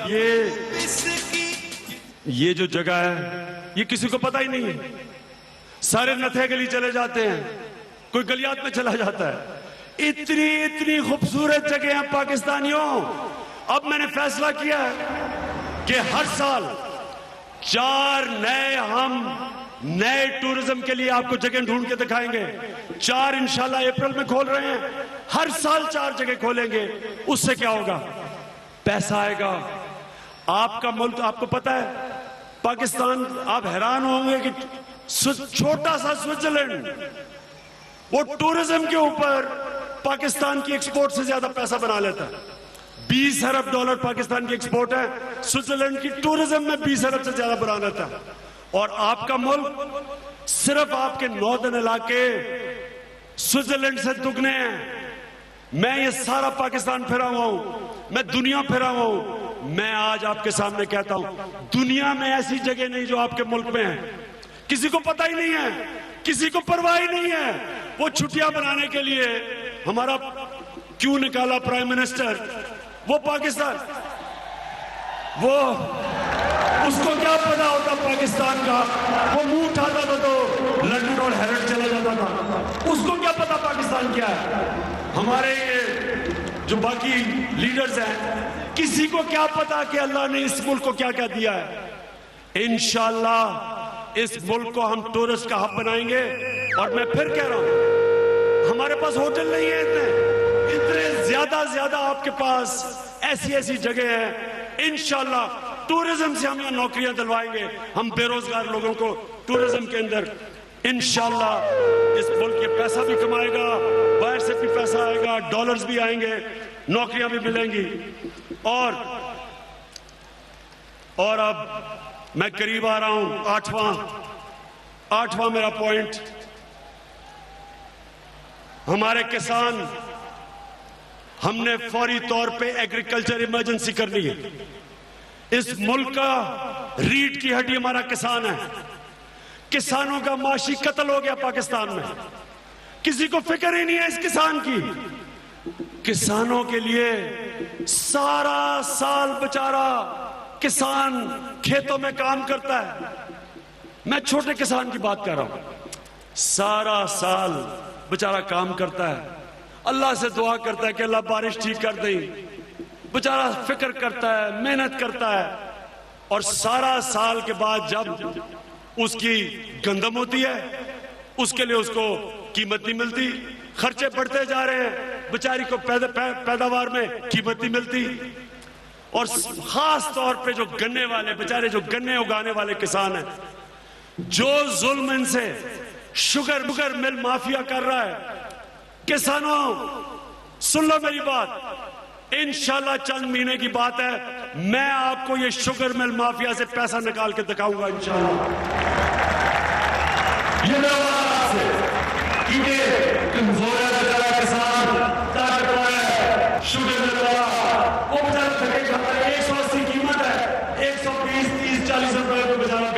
होता है, वो भी पैसे नहीं मिलते। तो इंशाल्लाह किसानों, हम आपके लिए मॉडर्न फार्मिंग लेके आएंगे, रिसर्च सेंटर्स बनाएंगे, यूनिवर्सिटीज बनाएंगे। अभी नमल के अंदर हमने एग्री यूनिवर्सिटी शुरू कर दी है। इंशाल्लाह किसानों के लिए बेहतर बीज डेवलप करके देंगे, आपके लिए सस्ते कर्जे देंगे, ट्यूबवेल के ऊपर बिजली की कीमत कम करेंगे। इंशाल्लाह आपको हम पैसा बनाने देंगे ताकि अपनी जमीन पे लगाएं और आपकी पैदावार बढ़े। डट के खड़ा है अब इमरान, ठीक करेगा सब कप्तान, नया बनेगा पाकिस्तान, नया बनेगा पाकिस्तान, नया बनेगा पाकिस्तान। डट के खड़ा है अब इमरान। अच्छा जी, सिर्फ 3 और रह गए पॉइंट्स। मैं जो इस कौम से नए पाकिस्तान का वादा है, हम अपनी फेडरेशन को मजबूत करेंगे। हम अपने मुल्क को, सारे सूबों को उनके हकूक दिलवाएंगे। इस वक्त छोटे सूबे बेचारे सारे तस्ते रह जाते हैं कि जी हमें हकूक नहीं मिलते। मुझे पूरा पख्तूनख्वा का पता है, परवेज खटक का, कि बार बार परवेज खटक कोशिश ना, बिजली का पूरी बिजली मिलती है, लोड शेडिंग वहां ज्यादा है, पख्तूनख्वा से बिजली ज्यादा आती है, उनको उतनी बिजली नहीं मिलती, पूरी गैस नहीं मिलती, पानी पूरा नहीं मिलता। इंशाल्लाह फेडरेशन को मजबूत करेंगे। सबसे पहले तो सारे सूबों को उनके हकूक देंगे, फिर 2 और काम करेंगे। आते साथ ही हम जनूबी पंजाब सूबा एडमिनिस्ट्रेशन बेसिस के ऊपर अनाउंस करेंगे। 12 करोड़ का पंजाब है। कितने मुल्क पंजाब से छोटे हैं, और पंजाब के अंदर, इतने बड़े पंजाब में जो जनूबी पंजाब के लोगों में एहसास महरूमी है। इंशाल्लाह जनूबी पंजाब को हम एडमिनिस्ट्रेटिव यूनिट के ऊपर बनाएंगे। और दूसरी चीज, फाटा को जम करेंगे इंशाल्लाह पख्तूनख्वा के अंदर सीधा। फाटा के लोगों के ऊपर, फाटा के कबायली अगर मेरी बात सुन रहे हो, याद रखना मैं सारा वक्त आपकी आवाज उठाता रहूं। फाटा के कबायलों सुन लो, मैं इस जंग के खिलाफ था। मैं ये कहता था कि अमेरिका की जंग में ना शिरकत करो। मैं इसके खिलाफ था। जनरल मुशर्रफ ने जो पाकिस्तान की फौज वजीरिस्तान और कबायली इलाके में अमेरिकन के कहने पे भेजी, मैं आज कहता हूं कि हमारे कबायली इलाके के लोगों के ऊपर जो जुल्म हुआ, ये जंग की वजह से, अमेरिका की जंग की वजह से शायद ही कोई कौम वो बर्दाश्त कर सकती जिस तरह हमारे लोगों ने बर्दाश्त किया। मैं आज कबायली इलाके के लोगों आपसे ये वादा करता हूं कि इंशाअल्लाह तहरीक इंसाफ की हुकूमत आएगी, हम सबसे पहले कबायली इलाके को डेवलप करेंगे, जम करेंगे। उनसे जो जुल्म हुए हैं, उनके जो घर बर्बाद हुए हैं, उनकी दुकानें खत्म हुई, उनकी मैशत खत्म हुई, जो उनके लोग बेचारे को नुकसान हुआ, मेरा वादा है आपसे कि आप मेरे हैं, आप हमारे हैं, आप पाकिस्तानी हैं। आपने हमेशा पाकिस्तान के लिए जान दी। कबायली इलाके के लोगों ये सुन लो, आते साथ ही इंशाल्लाह हमें इक़्तिदार मिला, हम आपको जम करेंगे, आपको पख्तूनख्वा की असेंबली में नुमाइंदगी देंगे, आपके लिए डेवलपमेंट फंड्स ज्यादा देंगे ताकि हम अपने पख्तूनख्वा को तेजी से डेवलप कर सकें। इंशाल्लाह ये मेरा आपसे वादा है।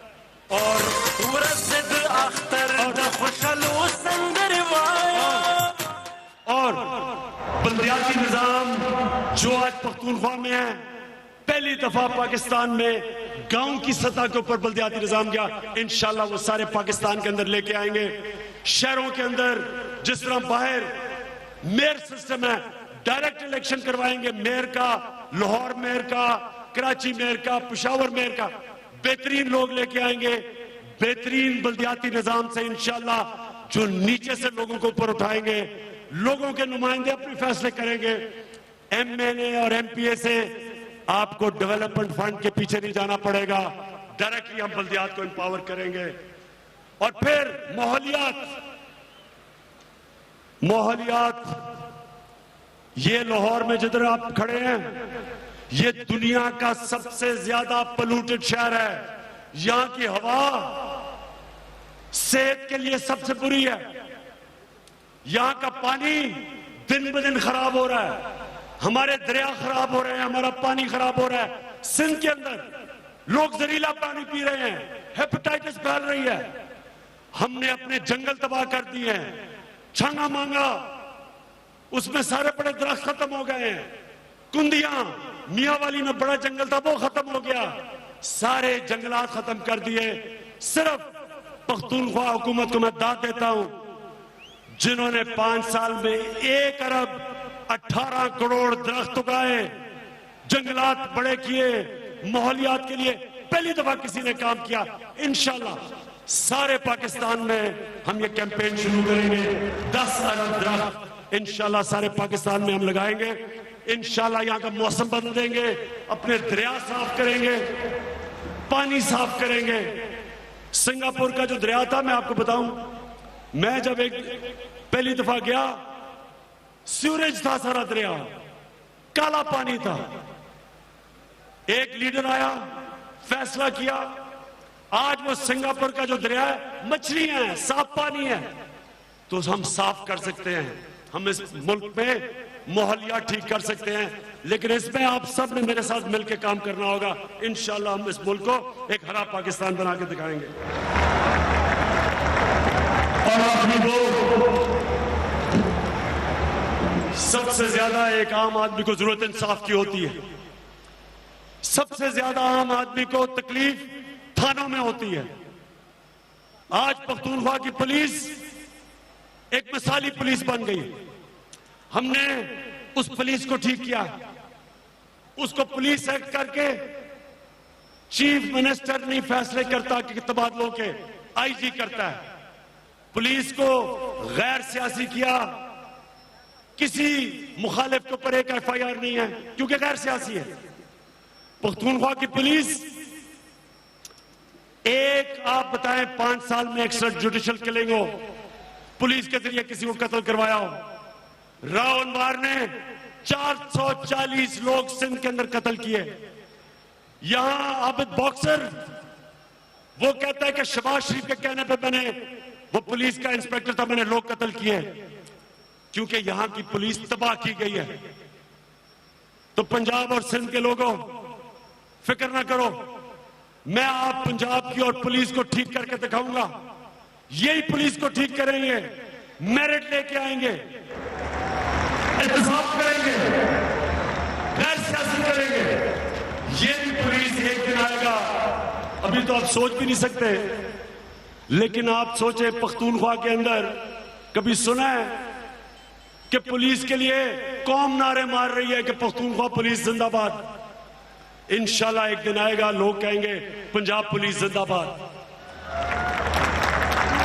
हम दूसरी चीज, पख्तूनख्वा में हमने क्या किया है, ये सुन लो।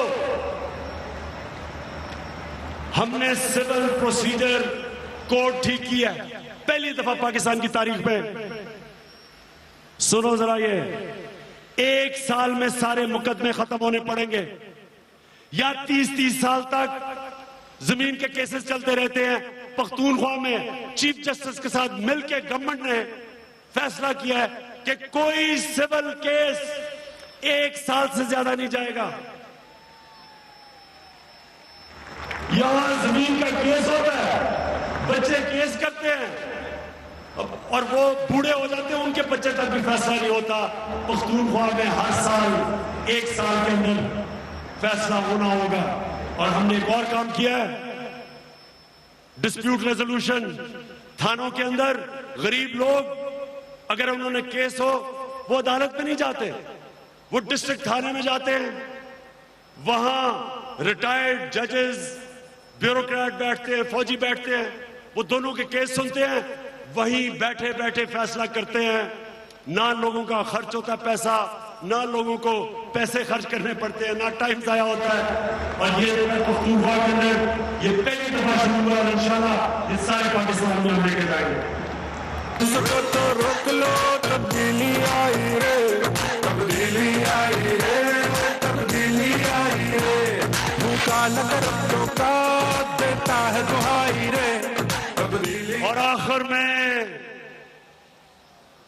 ख्वातीन, मैं आज पाकिस्तान की ख्वातीन से ये वादा करता हूं, मैं आपके लिए 3 चीजें करूंगा। मेरी पार्टी सबसे पहले अपनी बच्चियों को तालीम देगी। कोई मुल्क तरक्की नहीं कर सकता जिसकी मां पढ़ी लिखी नहीं है। कोई मुल्क तरक्की नहीं कर सकता। मैं जो भी हूं मेरी वालदा की वजह से। मेरी वालदा पढ़ी लिखी थी, मुझे खेलने का शौक था, मैं पढ़ना नहीं चाहता था। मेरी वालदा ने मुझे पढ़ाया, मेरी वालदा ने मुझे मेरी तरबियत की। उन्होंने पाकिस्तान का प्यार डाला मेरे में, उन्होंने सच बोलने की मुझे तरबियत की। मां पढ़ी लिखी होती है, सारे घर को पढ़ा लिखा कर देती है। ये मुल्क की बदकिस्मती है, सबसे कम बर्रे सगीर में पाकिस्तान में ख्वातीन की लिटरेसी है, सबसे कम पढ़ी लिखी ख्वातीन इधर है। इंशाअल्लाह इमरजेंसी के ऊपर जो हम पख्तूनख्वा में कर रहे हैं, हर 3 प्राइमरी स्कूल जो नए खुलते हैं, 2 बच्चियों के खुलते हैं, 1 लड़कों का खुलता है। हर 100 कॉलेज खुलते हैं नए, 70 ख्वातीन के लिए खुलते हैं, 30 लड़कों के लिए खुलते हैं। हम इंशाअल्लाह पहले तो उनको तालीम देंगे। दूसरा 1 मिनट सामने, उस्मान बैठ जाओ, अली बैठो, बैठो और सुनो। क्या कर रहे हो? ये कोई पिकनिक हो रही है?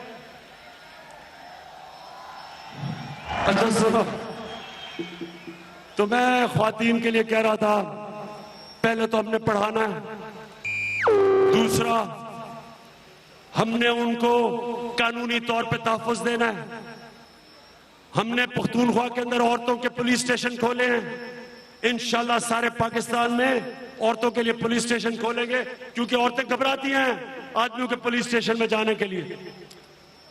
और उसके अलावा जो सबसे अफसोसनाक चीज है कि पाकिस्तान में हम अपनी औरतों को जो शरिया के अंदर उनको जायदाद में हक दिया हुआ है अल्लाह ने, हम वो ही नहीं देते अपनी औरतों को। इंशाअल्लाह मेरा वादा है कि हम कानून के जरिए इन्फोर्स करवाएंगे कि हमारी इस पाकिस्तान की ख्वातीन को उनको हक मिले उनका जायदाद के अंदर। मैं आखिर में अपने सारे पाकिस्तानियों को एक पैगाम देना चाहता हूं। ये मेरा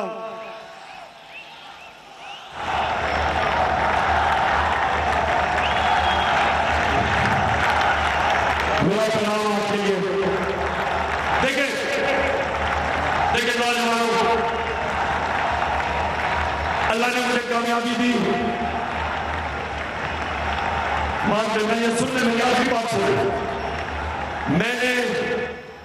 मेरे से ज्यादा बेहतर खिलाड़ी थे, उन्होंने मेरे से ज्यादा टैलेंट था, मेरे से ज्यादा अक्लमंद पढ़े लिखे लोग थे, ज्यादा इंटेलिजेंट लोग थे। मेरे से वो लोग थे जो कम गलतियां करते थे, मैं ज्यादा गलतियां करता था। लेकिन मैं कामयाब इसलिए होता था, मैं बड़ा ख्वाब देखता था, मेरी सोच बड़ी थी। मैं हर चीज पे बाकी लोगों से बड़ा सोचता था, अपने से बाहर निकल के सोचता था।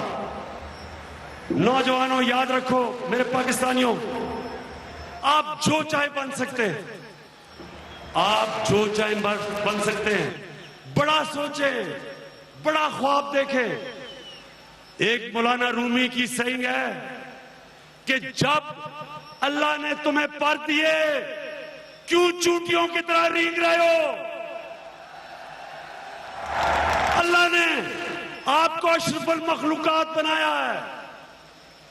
पाकिस्तानी कौम सुनो, अल्लाह ने आपको अशरफुल मखलूकात बनाया, फरिश्तों को कहा कि इंसान के सामने झुको।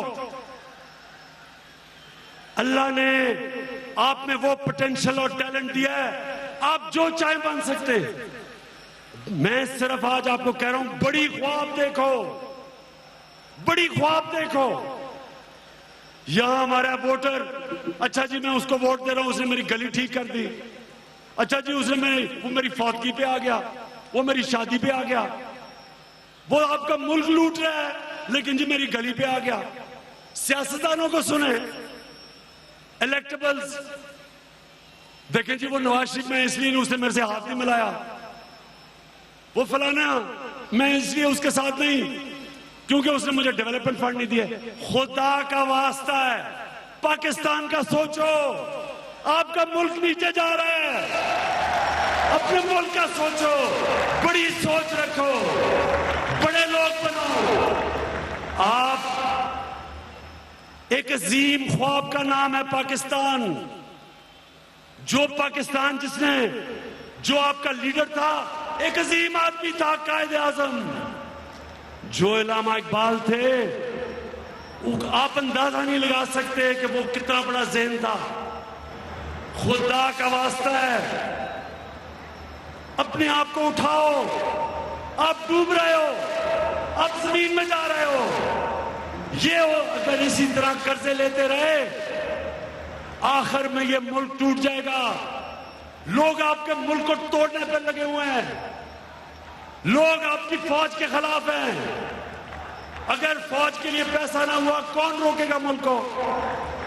ये है टाइम अपनी तकदीर बदलने का, ये है टाइम बड़ी सोच रखने का, ये है टाइम असल पाकिस्तानी बनने का, ये है टाइम नया पाकिस्तान बनाने का। ये वो टाइम है। अगर हमारे पास अब दो रास्ते हैं, याद रखें दो रास्ते हैं। जब आप नमाज पढ़ते हैं आप मांगते हैं अल्लाह उनके रास्ते पे लगा जिनको नेमतें बख्शी हैं। नेमतें अल्लाह उनको बख्शता है जो अल्लाह की मखलूक से प्यार करते हैं, जो ये छाबड़ी वाले, जो ये मांगने वाले जिनको माशरा पीछे छोड़ गया, जो ये बेचारे मजदूर, जो मेहनतकश, जो हर तबका, जो बेचारी नर्स, जो बेचारी सारा दिन काम करती है बच्चों को पालने के लिए, हर मेहनतकश तबका जो पाकिस्तान में है, हमें उसके साथ खड़ा होना है। हम ये जो छोटे से मगरमच्छ हैं जो आपका खून चूस रहे हैं, चूस के पैसे बाहर लेके जा रहे हैं, आपने अगर इनका मुकाबला ना किया, इमरान खान को क्या फर्क पड़ता है? इमरान खान को तो अल्लाह सब कुछ दे बैठा है। इमरान खान को तो आज कुछ भी ना करे। आप जैसे लोग इस तादाद में आते हैं, किस प्राइम मिनिस्टर को वो इज्जत मिलती है? मुझे तो अल्लाह मेरी सोच से ज्यादा दे चुका है। बल्कि एक ही कमी थी वो भी अल्लाह ने पूरी कर दी। तो इसलिए मुझे कुछ नहीं मिल सकता। मैं आपके लिए खड़ा हूं, पाकिस्तानियों आपके लिए खड़ा हूं। ये है बात नया पाकिस्तान बनाने के लिए। ये है वो टाइम जब हम सारे ये पुराने वो लोग जो जुल्म करने वाले लोग हैं, जिन्होंने इस गरीब, इस आम इंसान की परवाह नहीं की, जो कसूर में जिस तरह के बेचारी ज़ैनब का केस हुआ, सोचें जो बेचारी हमारी बच्चियों से क्या हो रहा है। पुलिस उसको तबाह करके रख दिया, वो चोरों को बजाय पकड़ने के चोरों के साथ मिल जाती है। कैसे अल्लाह की बरकत आ सकती है उस मुल्क में जहां जुल्म का निजाम है? जो हजरत अली ने कहा था कि वो जो जिनको हम काफिर कहते हैं वहां खुशहाली है।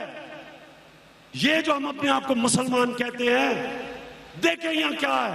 ये निजाम नहीं चल सकता जब तक हम मिलके जालिम का नहीं मुकाबला करते, जब तक हम वो कमजोर तबके के साथ नहीं खड़े होते, जब तक वो लोग जो बेचारे सारे दिन मेहनत करते हैं अपने बच्चों को पालने के लिए, जो बेचारे जिनके बच्चे भूखे रह जाते हैं, जो आधे हमारे बच्चे क्योंकि खुराक नहीं मिलती, उनकी ना ब्रेन पूरी बनती है, या वो कद पे पूरे पहुंचते, वो 2.5 करोड़ बच्चे जो स्कूलों में नहीं, जिनका मुस्तकबिल हमने खत्म कर दिया है, हमने उनके साथ खड़ा होना है। ये नया पाकिस्तान तब बनेगा जब हम इस मजलूम तबके के साथ खड़े होंगे, तब अल्लाह की बरकत आएगी। और ये आखिरी चीज,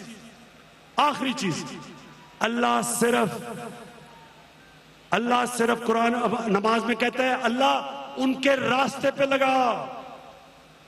अल्लाह सिर्फ हमारे से उस रास्ते के ऊपर लगने का चाहता है। ये नहीं अल्लाह नमाज में आप कहते कि अल्लाह उनकी मंजिल पे पहुंचा, नहीं, उनके रास्ते पे लगा। कामयाबी अल्लाह देता है, रास्ते पे हमने लगना है। कोशिश हम करेंगे, हम अपने मजलूम तबके कमजोर को उठाएंगे। इंशाअल्लाह जब हम उस रास्ते पे लग जाएंगे, अल्लाह कामयाबी देगा। पाकिस्तान जिंदाबाद।